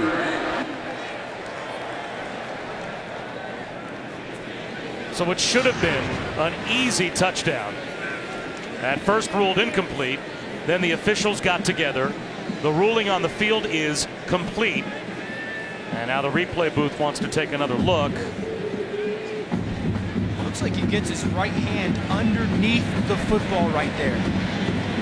But you can see when we watch that ball spin, it was not spinning well. And that could be impacted because the cramp and the sweat on the ball. But watch the right hand underneath the football. Great job of getting his body underneath. I don't believe there's enough to overturn that.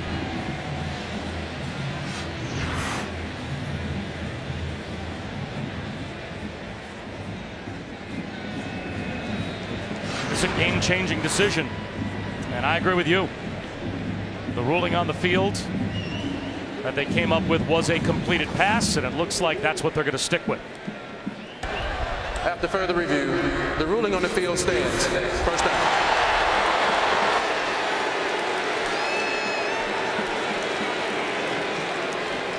South Carolina fans not happy that the call didn't get overturned, but they should be very happy that that wasn't a touchdown. Yeah. Because there was no one in the zip code near Antoine Green. If Sam Howell can lob it to him and allow him just to keep his feet. Nice job of him seeing, though. Like he hit tuck to run, having the awareness to keep your eyes up, somehow flash color in front of you. Howell under pressure, lost the football. North Carolina's offensive line trying to get it back and coming away with the ball. It's going to be down by contact, but that should be Javon Kinlaw with a fumble recovery.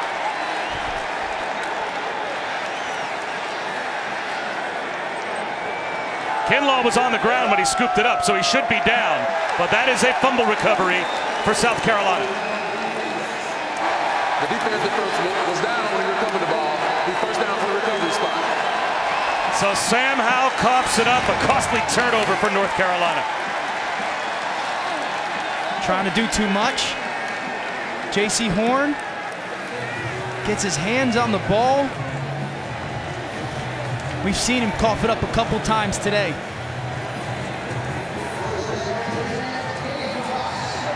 So for the 4th time today, the Gamecocks start a drive in plus territory. J.C. Horn in the corner gets his hand right on the top of the ball, punches it out. Still a lot of time left. Now North Carolina needs a stop. Play action for Bentley off an errant snap. He wants to take a shot to the end zone, looking for Edwards. It's incomplete, and there is a flag in the offensive backfield.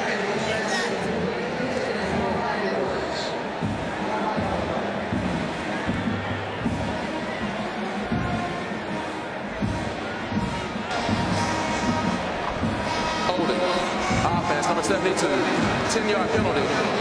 First down. That's Donnell Stanley, the right guard.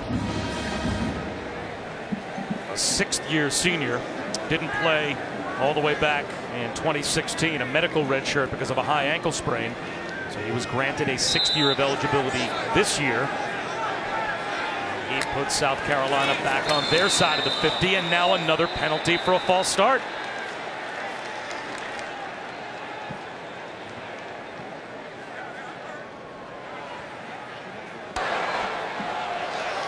False start.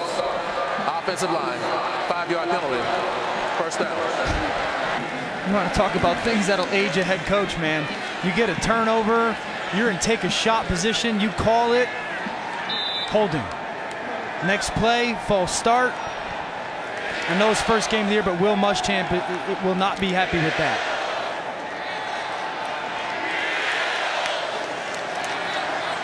He'll run it here with Rico Dowdle.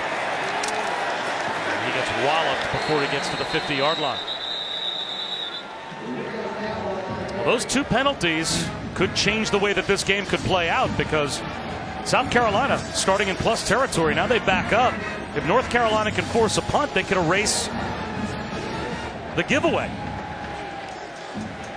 Yeah, I mean, certainly field position, right? Because they were driving relatively well off that Howell completion on the scramble, but now a little bit of an unbalanced offensive line. They're trying to commit again to running the football. And they'll run to the power side with Dowdle, and he is brought down behind the line again. Jeremiah Gimmel and Jason Strobridge got through, and now it is 3rd down and a mile. Strobridge strong. Just grabbed the outside jersey of Dowdle and pulled him to the ground. You can see Sam Howell, fluids, bananas, potassium. Whatever they can to get rid of those cramps. This turned into 3rd and 20.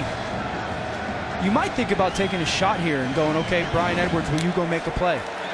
4-man rush. Bentley to Shi Smith. And now an interesting call. You're inside the 40-yard line. It is 4th down and about 6, probably too far away to try a field goal. Do you punt it with an 11-point lead, or do you go for it? I'm going for it. I have so much trust the way my defense is playing. They're sending out Joseph Charlton. Will Muschamp. Will Muschamp with an 11-point lead late in the 3rd quarter. 4th and 6 inside the 40-yard line is going to try and play field position. Well, I think he's also going, okay, freshman quarterback who's dealing with some stuff. I'm going to make you go 85, 90 yards while you're down 11. And North Carolina just now runs Daz Newsome out deep to receive the punt. He's going to let it drop. And the decision pays off perfectly for Will Muschamp. Charlton does his job and spins it down to the 2-yard line.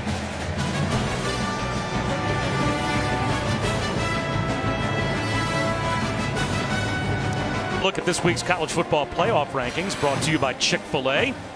As we take a look at the preseason AP top 10. Clemson, they struggled for a bit with Georgia Tech, but eventually pulled away. Right now, Alabama not having any issues with Duke. What team intrigues you the most out of this group? Maybe from, say, 6 through 10 on that list. Oh, Michigan with the new offensive play caller. Texas with Sam Ehlinger, one of the great quarterbacks in college football right now. Antonio Williams finds a lane. That gets North Carolina out of trouble from their own 2-yard line. Has one run for 20 yards out to the 22.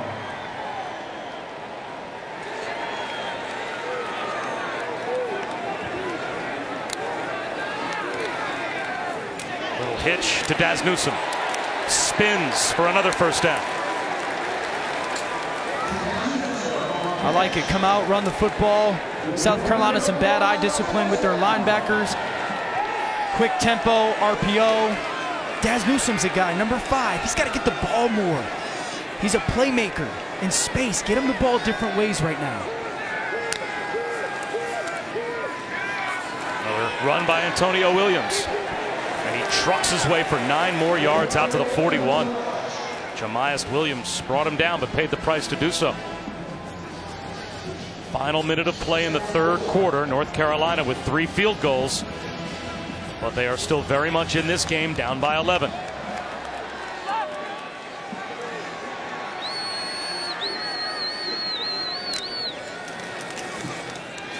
And off again to Williams. Again Antonio Williams into the secondary. Hammers his way inside the 40. R.J. Roderick made the stop, but it's 22 more for Antonio Williams. And South Carolina's committing an extra guy down there for the run. North Carolina right now just is not caring. What's happening is there's one guy on South Carolina's defense not putting his eyes in the right spot. Whether it's the safety they're bringing down, whether it's the linebacker, and they're out of position. And the run right now for North Carolina, right or left, has been dominant. Let's see if North Carolina gets another snap off before the end of the quarter. Looks like they will. And it's Javonte Williams. A drive that started at the North Carolina 2-yard line ends the third quarter inside the 30 for South Carolina as we head to the fourth on an 11-point game.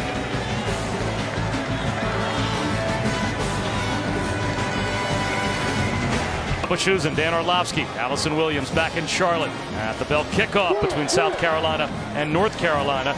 The Tar Heels with over 200 rushing yards at this point, and they have run the ball on this drive to start the fourth quarter down inside the 30-yard line. Javonte Williams keeps the drive rolling on the ground with another first down carry, and the play blown dead just shy of the red zone.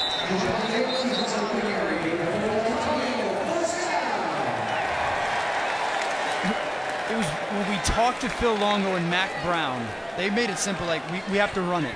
And every coach says that. But Mac used the term, it's going to be a game of wills. And we have to try and break their will. And right now, North Carolina offensive line looks like they're doing it to South Carolina's. A fade down the sideline. Juggling catches made by Dyami Brown for a touchdown. What a catch! 22-yard score.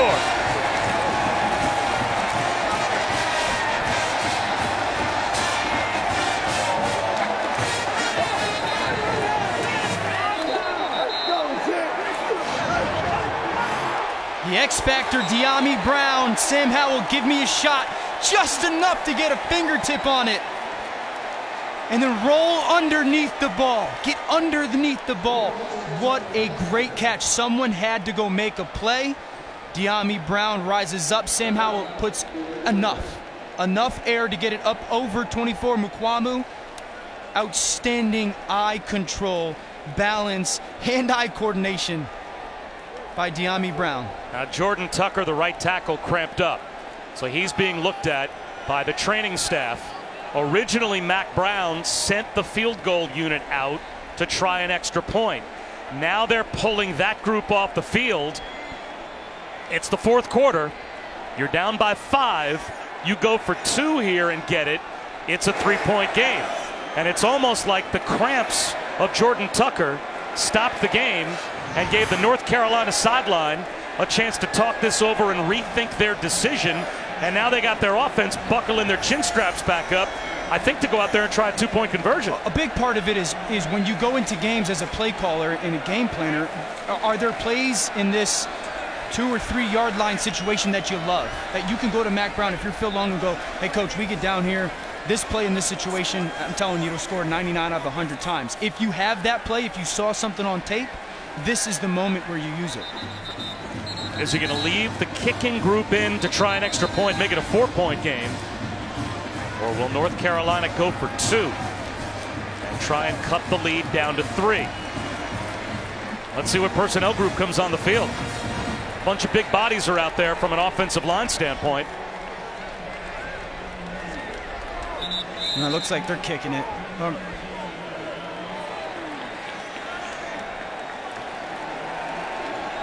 And here's Sam Howell. They're going to go for 2 to try and make this a 3-point game. Now South Carolina has the right to substitute to get the players they want on the field to try and defend the 2. They run the option.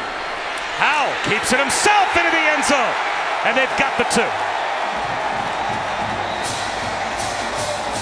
It's a 3-point game.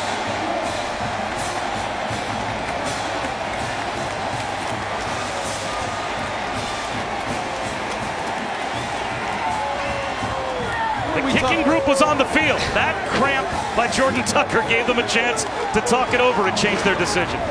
How about the young freshman? Act like you belong. Big touchdown pass. De'Ami Brown makes a play. 2-point conversion run. The ball fake. We got ourselves one 3-point game.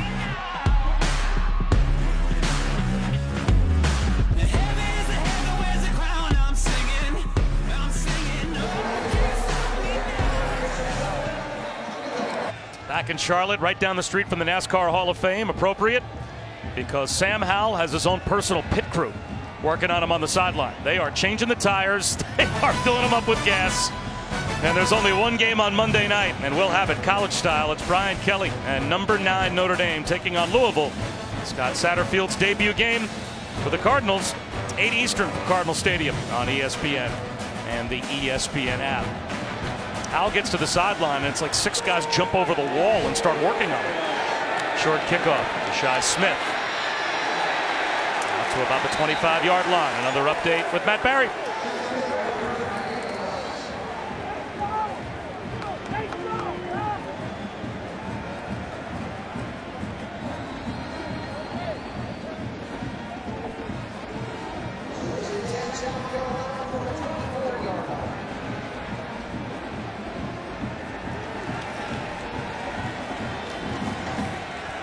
We've got a 3-point game here, Matt, with 14:23 to go in the 4th quarter. Now, how does South Carolina respond? The North Carolina fans are on their feet, knowing their team's right back in the game. Jake Bentley on a keeper. Nice read by the quarterback to spin for 9 yards on 1st down. Listen, you've got a senior left tackle, a redshirt junior left tackle, you've got a senior right tackle, you've got a senior quarterback, 2 senior running backs. You've been in this moment a ton before. Keep your composure and run your offense, but it is time to answer. Fabian Feaster grinds out a 1st down and more, out to the 40-yard line. And you know what South Carolina fans are thinking, Dan? We can't lose this game. We've got an 11-point lead in the 4th quarter against a team that won 2 games last year.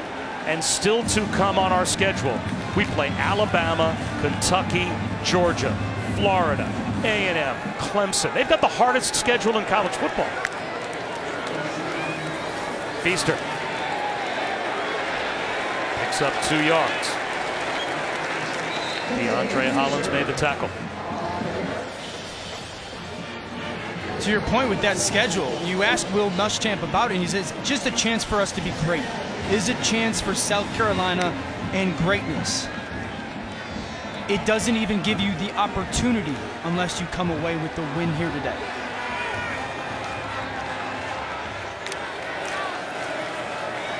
Feaster.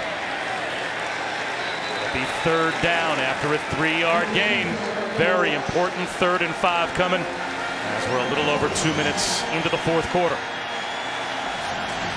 This has been the crux of them much better in the second half than the first half. Jake Bentley today has been good on 3rd down. Most of that has come in the second half. Condensed splits right here, anticipating man. Bentley with a swing pass to Feaster. Short of the 1st down. And now a decision to make for Will Muschamp. Would you go for it on 4th down and about a half yard with a 3-point lead just on your side of the 50? he will play field position, and he will send the punt group out. And there are a lot of South Carolina fans here that want him to go for it. After watching that last drive, now here, keep your eyes up. Game 1, fake punt. That's on the table, but after watching last drive, I might think about going for this. Charlton kicks it away. Newsome. A fair catch at his own 5-yard line. North Carolina down by 3 with momentum and the football when we come back.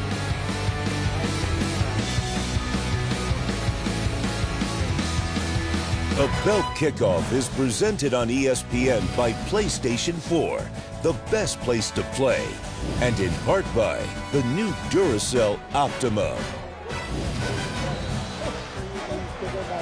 Mack Brown with a reunion with Will Muschamp as he is back on the sidelines at North Carolina.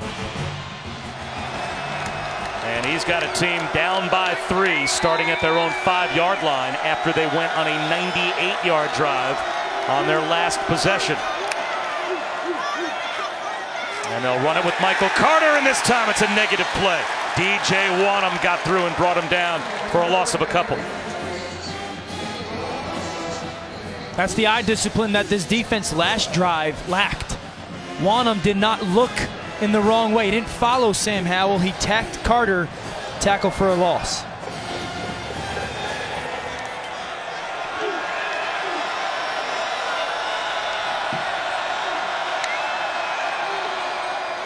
Again, it's Carter. Out just across the 10-yard line, so it's 3rd down and 4. None of these backs have been brought down by the first guy, or these arm tackled today. 3rd and 4, Phil Longo. You got to put the ball in the air. You trust your true freshman quarterback. Yeah, he hasn't given me reason not to today. Sam Howell in the shotgun on 3rd and 4. And now he'll look over. Okay, so you saw motion by Daz Newsome. South Carolina rock and rolled their safeties, brought one from the middle field down. They're telling you we're in man coverage. Howell off play action, lobbing one for Newsome. He's got it!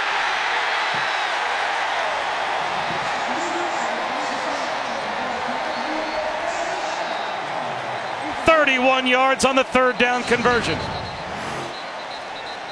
Just like the play in the first half, they get Daz Newsome the matchup they want on 21, Jamias Williams. A great throw again by Sam Howell. Sideline warning against North Carolina. That's their first of the game. Result of the play is the first down. Mack Brown sideline pretty excited by that catch. So much so, look, he's having a laugh with the officials after they got warned to stay back. But this was great about that play. They got Newsome in motion, 1, to know the coverage, but 2, because they wanted the matchup. They wanted Daz Newsome on Jamias Williams. They got it, and it was a great throw and catch.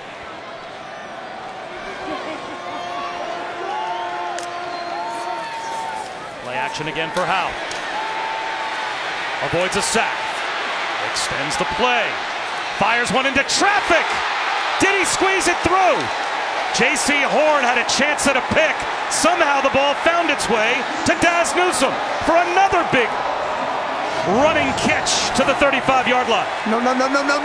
Okay, that works. It goes right by J.C. Horn, right through his hands. Wow. Living right.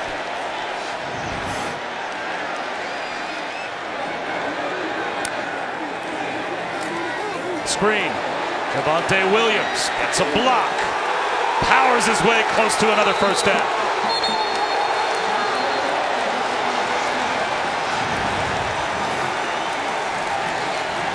Right. How did J.C. Horn miss it? He couldn't believe it. Try to play defense. How about Daz Newsome, that catch, and then on the swing pass, he makes an outstanding block. Point of attack for this offense. It was a first down for Javonte Williams. They're going to run the trick play. An end around to Toe Groves. Down to the 17, maybe the 16-yard line. They'll mark him down just inside the 17 for a gain of about 8. kind of what you feel right now is Phil Longo as a play caller in a groove and having a great feel for this game right now. And defensively, South Carolina, Will Muschamp, a little bit on edge, a little bit on their heels. Look at the hands on the hips. South Carolina's tired. This is what North Carolina want. We want to wear them out.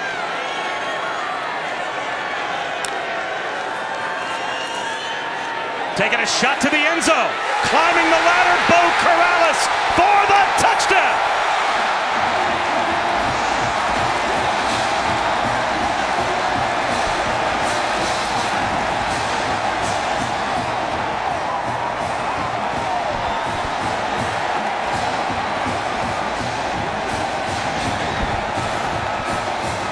Give your guy a shot.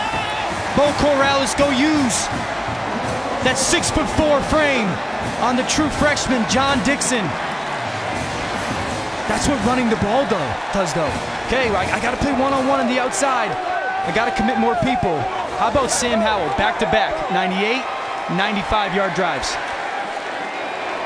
And on that drive, he didn't have the run game there to dominate and bail him out. That first drive, the 98-yard drive, they ran it almost all the way down on that South Carolina defense. That drive was on the shoulders of the true freshman quarterback. And did Sam Howell ever respond? Bo Corrales gives the Heels a 4-point lead.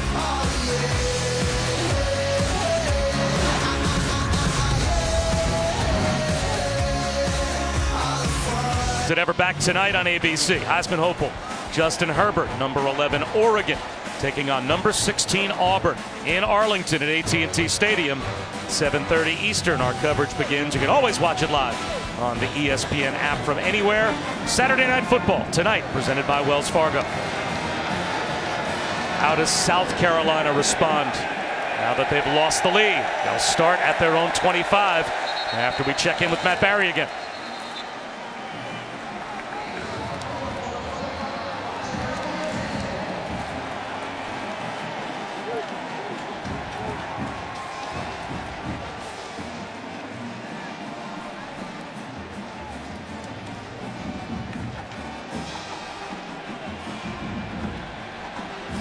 As if Volunteer fans over the past few years were not happy enough already. What a way to start the year if they lose at home to Georgia State. Here's a South Carolina team that had an 11-point lead not long ago. Jake Bentley to work. Throws one well behind his intended receiver, Shi Smith. It'll be 2nd down and 10. Bob Wischusen and Dan Orlovsky. Allison Williams here in Charlotte. And it has been a quiet game for Brian Edwards, the star receiver for South Carolina. 1 catch, 7 yards. To be honest, hasn't gotten a ton of looks either. If South Carolina is going to come back and win this football game, and I'm Brian McClendon, their play caller, the ball is going to him often. We will win this game or lose this game on his shoulders. Instead, they'll bounce one to Dowdle, and he's got nowhere to go. Met on the edge by Greg Ross. 3rd down and 12. We talked about confidence and what Mack Brown has instilled into these players at North Carolina was just believing in them and a confidence, and you're watching it play out on the field. The momentum has completely swung. South Carolina play calling wise, 3rd and 13 with the defense that likes to change your picture and be all over the place is bad situation. No chance for Jake Bentley. He goes down in the arms of Aaron Crawford.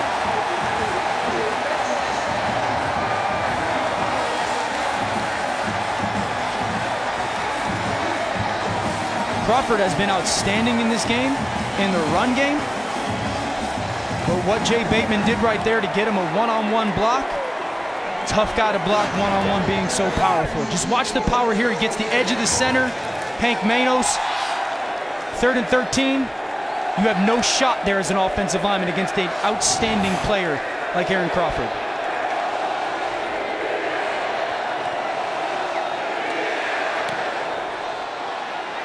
Fair catch from Daz Newsome. Back to his own 25-yard line. Again, Bob and Dan here. Allison down on the field. Well, it is only a 4-point lead. Still have 7 minutes up on the clock. If you're on Will Muschamp's sideline, where are you going for answers, and what are you telling your team? Well, defensively, I've got to get them to focus on, hey, two things. We've got to try and go hunt the ball right now, go punch the football if they're running it. Worst case scenario, we have to get off the field here on third down. Offensively, you got to go talk to Brian McClendon right now and be like, what are they doing to Brian Edwards that is not allowing us to get him the football? And Jake Bentley might need a little pat on the back. Hey, man, you're our guy. 32 starts. We're going to go as far as you'll take us. As long as they don't give up a touchdown on this drive, they're going to get the ball back in what would be a one-score game. You'd have to think with time on the clock to still go get the job done. Oh, absolutely. And that's the goal right now, is getting your team to understand you're still in the game. Javonte Williams runs into a lot of traffic in the backfield, and that's exactly the start that the Gamecock defense needed on this drive. Get a negative play on first down for a loss of 2. The clock's going to roll, but they've got all 3 of their timeouts, still 6.5 minutes to go. The thing defensively that's so important here, because you have had the ball run on you, is still having discipline of what your job is, because you can use this as a play caller, right? You want to be so aggressive, South Carolina. You think we're going to run the ball. It could be one of those play action shots or wrap slants that they've used so much today. And North Carolina milking the clock down to about 6 on the play clock before they hand it to Javonte Williams, who picks up 4. It'll be 3rd down and 8. TJ Brunson there to make the stop. So here's the situation you're looking for if you're the Gamecock defense. Now you have to get a stop on 3rd down. This is the thing. The past couple 3rd downs where North Carolina's been successful, they've used some kind of formation or motion to tell Sam Howell the coverage, and then they've got the matchup they've wanted. So Will Muschamp, you might think about, if when they change your play, you change your play. Play some zone. Make this kid think rather than just pick a single receiver and throw him the ball. UNC is 5 for 13 on 3rd down. Howell out of the pocket. Gets to the sideline and runs for it himself. Flag down.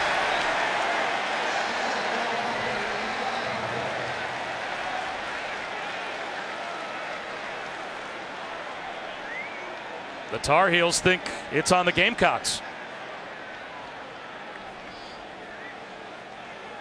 It certainly looks like in the spot of a holding.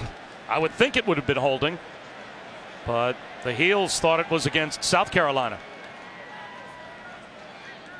Personal foul, face mask. Number 73 of the offense. 15-yard penalty from the spot of the foul. 3rd down. Watch the right guard, McKeithen right there. Right about when Howell's going to break the pocket.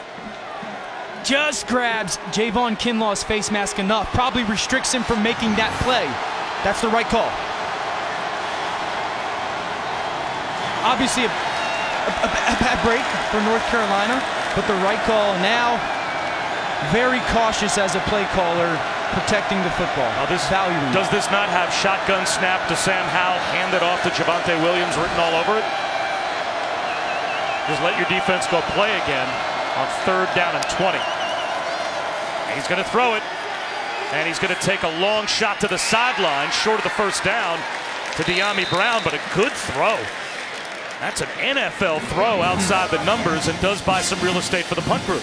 And here's the fascinating thing is we talked about the first half of, okay, we're treating him too much like a freshman. North Carolina, you're treating him too much like a freshman. 3rd and 20, backed up. Moment in the game, you in many ways instilled a lot of confidence in him as a player by your play calls. You know, there are NFL teams that would have run a draw there. Big time. Ben Kiernan, the true freshman from Ireland, the rugby-style kicker. Sends it deep. Brian Edwards on the run inside his own 20. Breaks a tackle and then gets popped down at about the 23. Does South Carolina have an answer with 4:22 to go? We're about to find out.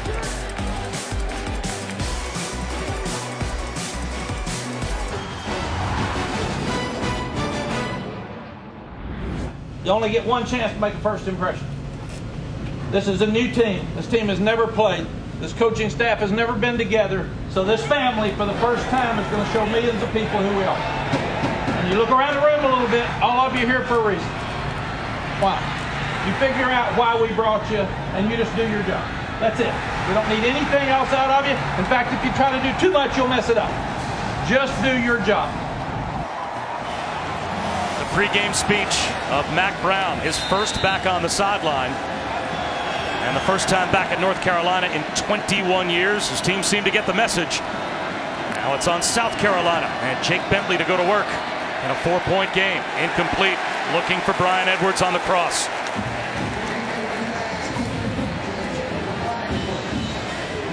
Here's the reality. There's 4 minutes and 18 seconds left in this game. And if you're a South Carolina staff, player, what happened before does not matter. We have to lock in on this moment and play our best football right now.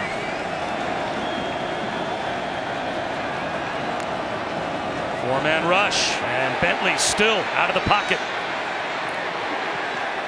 Dives out of bounds with a gain of about 5. Bob, to Dan's point about South Carolina, Jake Bentley has really been trying to keep this team upbeat. Throughout this fourth quarter, he's been telling his guys, look, you got to stay up. We're going to win this game, but you got to keep your heads up. He can tell his team is getting frustrated with the lack of production on offense. He's trying to stay positive.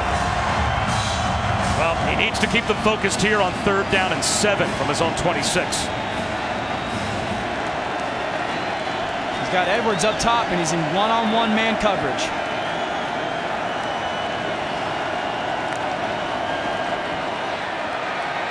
Nowhere to go.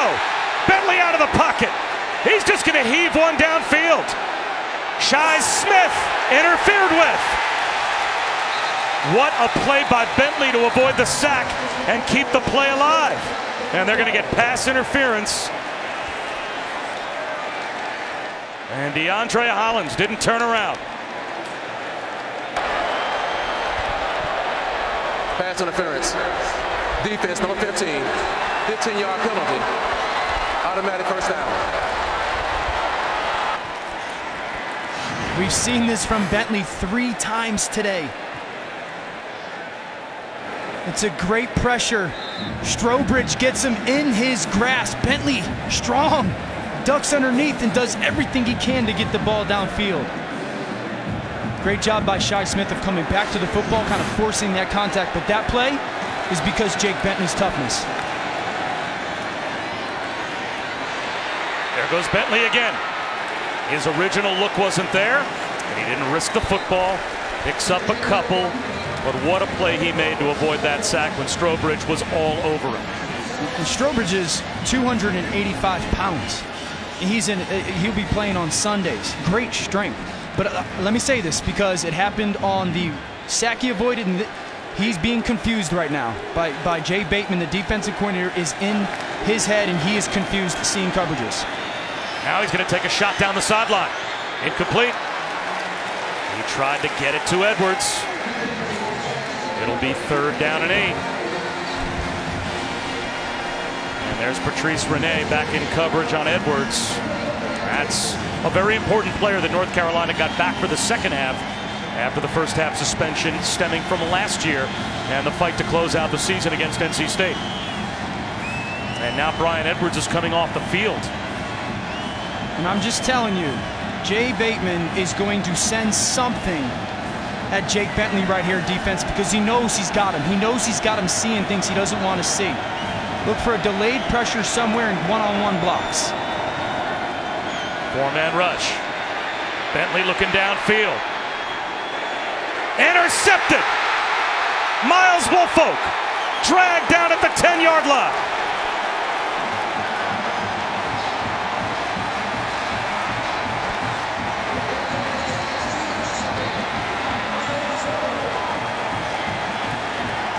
Flag on the play as well.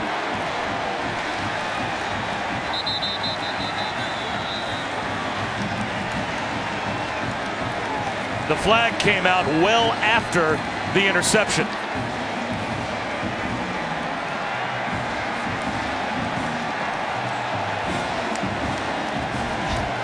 We got it all nowadays. That's a pretty sweet belt now. You earned it. You earned it, Miles Woolfolk. Now, once again, on the South Carolina sideline, they have to realize this game is not over. Absolutely. 2:48 to go. They've got all 3 timeouts. If you can get a 3 and out, and use your timeouts, you'll get the ball back with plenty of time on the clock to take another shot at it offensively. This is a big call, though, in terms of field position. What does this officiating crew have?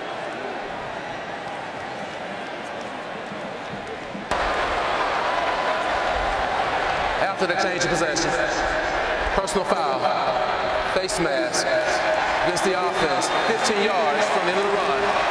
First down, North Carolina. So that was on the tackle, and that brings it out to the 25-yard line. Shi Smith grabbed the face mask of Woolfolk.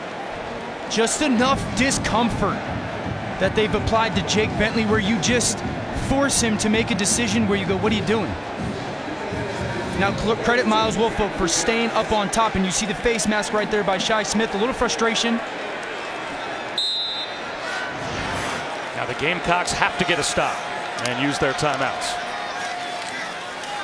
Javonte Williams grinds out about 2.5 yards, and Will Muschamp right there to call timeout number 1. And as a play caller and really a quarterback or anybody right now, you're telling your ball carriers one thing. You are cross-covering, 2 hands, cross the ball with both forearms, covering the football because they're coming for it. That's the worst-case scenario. Second is, you still want to work towards a first down. They're 240 in college football with timeouts is a ton. So look for a potential zone read. Do you trust Sam Howell to pull it now that they're going to commit so much to this run game? Now 1 first down for North Carolina all but ends the game, especially if it takes a couple more plays to get it, because South Carolina would have used their timeouts. There was a Mac is back chant going on behind the bench and on the bench apparently with some of the North Carolina guys. And if I'm Mac Brown, I'm turning around to those guys and saying, whoa, this game is not over yet. 2nd down and 8. Javonte Williams, a bowling ball into the line, out to the 30-yard line. It'll be 3rd down and 5. Timeout number 2 called by the Gamecocks. And SportsCenter Saturday night. It is coming up tonight after Fresno State USC with Scott Van Pelt. The season debut of Tua and the Tide.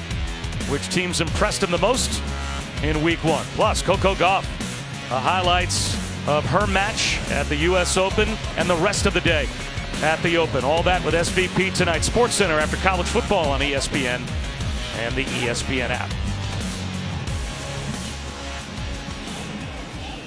There's Phil Longo. Coach, what do you want me to do? In the ear of the head coach. Now, when you know the opposition in this spot is going to sell out to stop the run on 3rd and 5, would you use play action? 1 first down ends the game. Yeah, you throw for it, but if it's an incomplete pass, of course, you save South Carolina a timeout. But if South Carolina is going to win this game because it's 2:38, I honestly don't think the timeout matters. 2:38 is with clock stoppage on first down is a ton of time. I would take a chance putting the ball in the air, yes. 3rd down and 5, and they will throw. Incomplete. So South Carolina gets the stop as Daz Newsome couldn't haul it in. So now 2:34 and a timeout for the Gamecocks.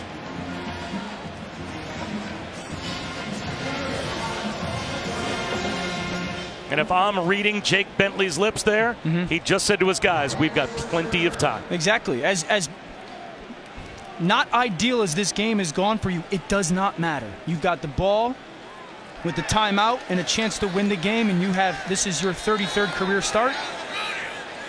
It's a great opportunity for you. Ben Kiernan. Edwards scoops it up. He's got a return chance. Ryan Edwards inside the 40-yard line of North Carolina. A 37-yard punt return by the star wide receiver. Just what the Gamecocks needed. And just a vet move. He peeks as the ball bounces. Watch him peek to his right. Okay, he checks the coverage. I've got some space. And then it was kicked all the way to the other sideline. Loosen this. He does not move like a 6'3", 215-pound guy. And we go back to this. Now there's tons of time. Edwards, an awesome job. 2 special teams plays today have really uplifted this football team. We'll see what kind of momentum it really carries over for this offense. The 5th plus territory possession to start for South Carolina. Bentley on the slant. It's there. Josh Vann. First down.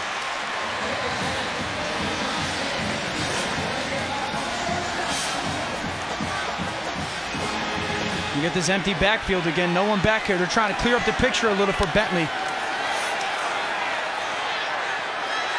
He had a streaking receiver heading towards the end zone.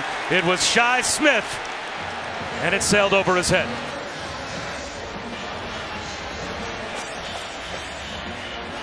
Man, he just got a little, it was almost like he was so wide open. He ran to the line of scrimmage. Never had his feet set.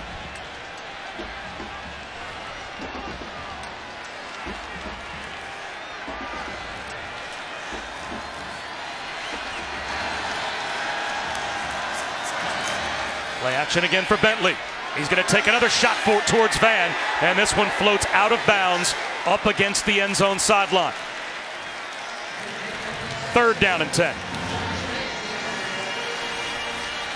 So as a play caller, 3rd and 10, obviously you have, if this is a 4-down territory situation, one part of your field you want a shot, right? One part you want to take a shot towards the end zone or 10 yards, but there's another way, another part of your design where, hey, this is an easy throw. If it's there, let's get us into 4 and 4th and 4, 4th and 5.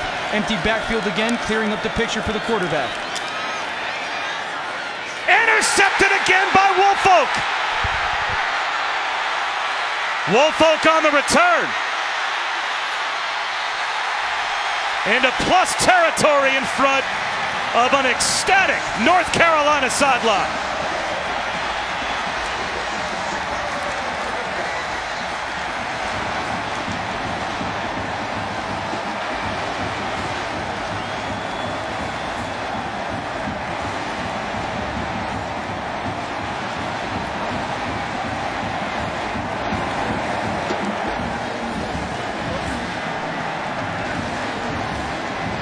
Look at him right here. He's going to have vision.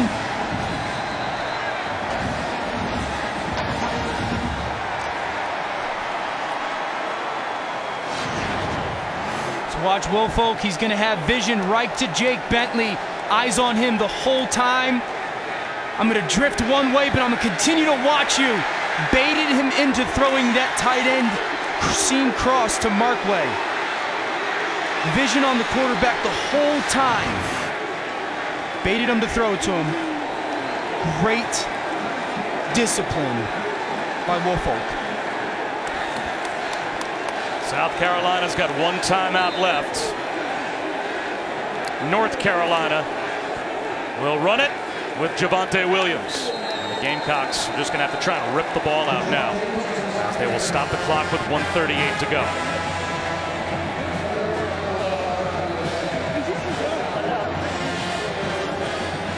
Two running plays for North Carolina, and they can take this down inside of 15 seconds or so.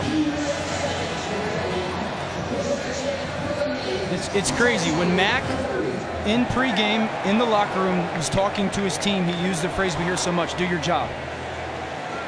I would say that North Carolina, their players as a whole, did their jobs more consistently today. And the next goal was, we've got to break their will. And the offensive line from North Carolina, in many ways, on those 2 drives, did that.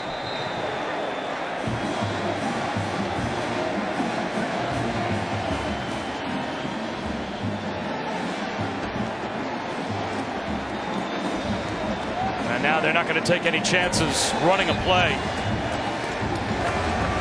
They're just going to take a knee. And Howell will kill some time and start the clock rolling. Coach Brown told us how much it means to his players to get a win, but how about what it'll mean to him? He made a promise to himself and to Sally, his wife, that he was going to enjoy this more in this go-round. He said, I got to the point at Texas where the wins were just a relief and the losses became devastating. He has made a promise to enjoy the moment, enjoy the games, and you can imagine he'll be doing just that after this game if they can hold on.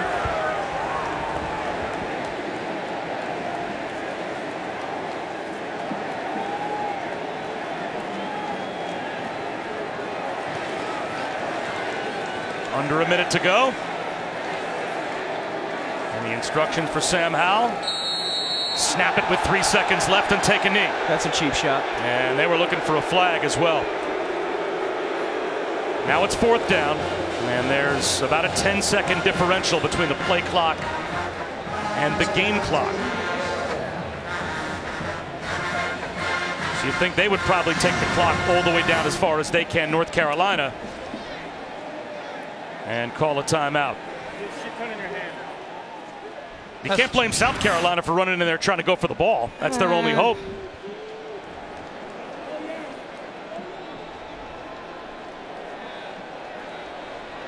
Well, they can't just take a knee, and they did. Well, I'm very surprised that North Carolina would simply take a knee there. The change of possession is going to stop the clock with 10 seconds to go. If they punt the ball, then that changes things dramatically, because then South Carolina would either have to block the punt or rip off a return. Now the Gamecocks are in Hail Mary position. There seems to be, I would imagine, some miscommunication on that sideline, because you take a timeout, snap, punt, you tell your punter catch, kick. Because now South Carolina probably has 2 shots at a Hail Mary. South Carolina's out of timeouts, so they could draw themselves 7, 10, 12 yards closer by throwing an out to the sideline. But if you're North Carolina there, you can't take a knee.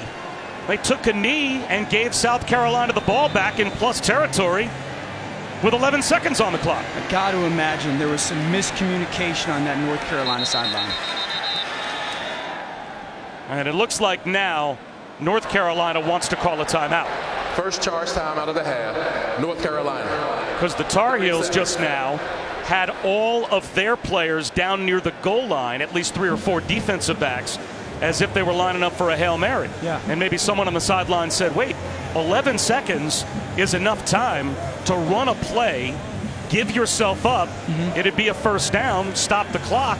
Spike it if you So want. they don't have the luxury probably of running 3 or 4 guys 35, 40 yards down the field. The question is, how much do you trust Brian Edwards in his height? Because do you want to give him 2 chances at a jump ball in the end zone? Because if you do the completion and potentially get out of bounds and give yourself up, it's only 1 chance at the end zone.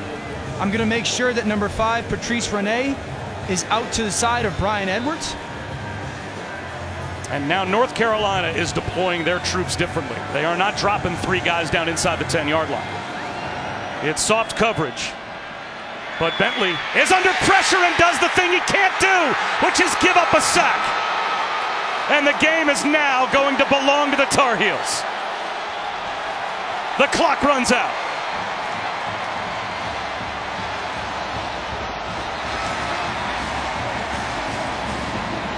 And Mack Brown can now officially celebrate a win over his old defensive coordinator, as North Carolina upsets South Carolina in the Belk kickoff.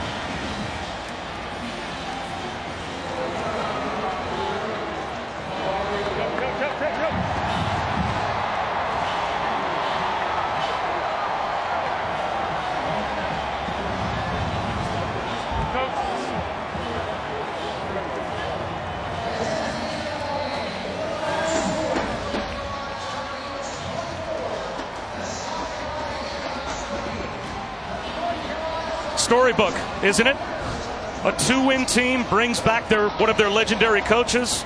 Mack Brown comes out of retirement and wins a rivalry game on opening day.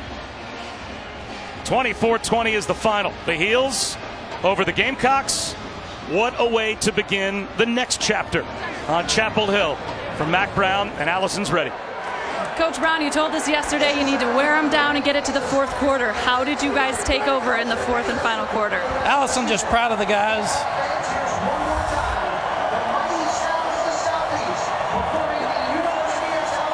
These guys have had a tough time, and we worked them really hard. We made so many mistakes. Oh, my God. And for them to win this game is such a great win for those kids. our coaching staff and these fans, because they've waited for this a long time. What makes this win so emotional for you? I think just them losing so many fourth quarter games last year and the year before, and we just kept telling them fourth quarter, and then we tried to screw it up. And we couldn't even screw it up. And this will be the happiest team in the country tonight because they overcame adversity. It will mean a lot to your team, and I know it will mean a lot to you. You made a promise to enjoy these wins more. How much are you going to enjoy this? I'm going to enjoy this. I've got so many lists of bad things that we did and coaching mistakes that we made, and I don't care. I am so happy. We'll worry about that tomorrow. We got Miami next week. I'm not thinking about them tonight. Absolutely. Enjoy it, Matt. Congratulations. Think there was an emotion for Mack Brown coming back to North Carolina and winning a game like that? My goodness. He said he was going to make a promise to his wife, Sally, he would enjoy this more. That was the one condition she had when he took the job. I think he's going to enjoy this one. How great was that moment? That is what is great about college football and the impact coaches have on players and players have on coaches. For Allison Williams and Dan Orlovsky, I'm Bob Wischusen. A North Carolina win over South Carolina here in Charlotte. Time to go back to the studio.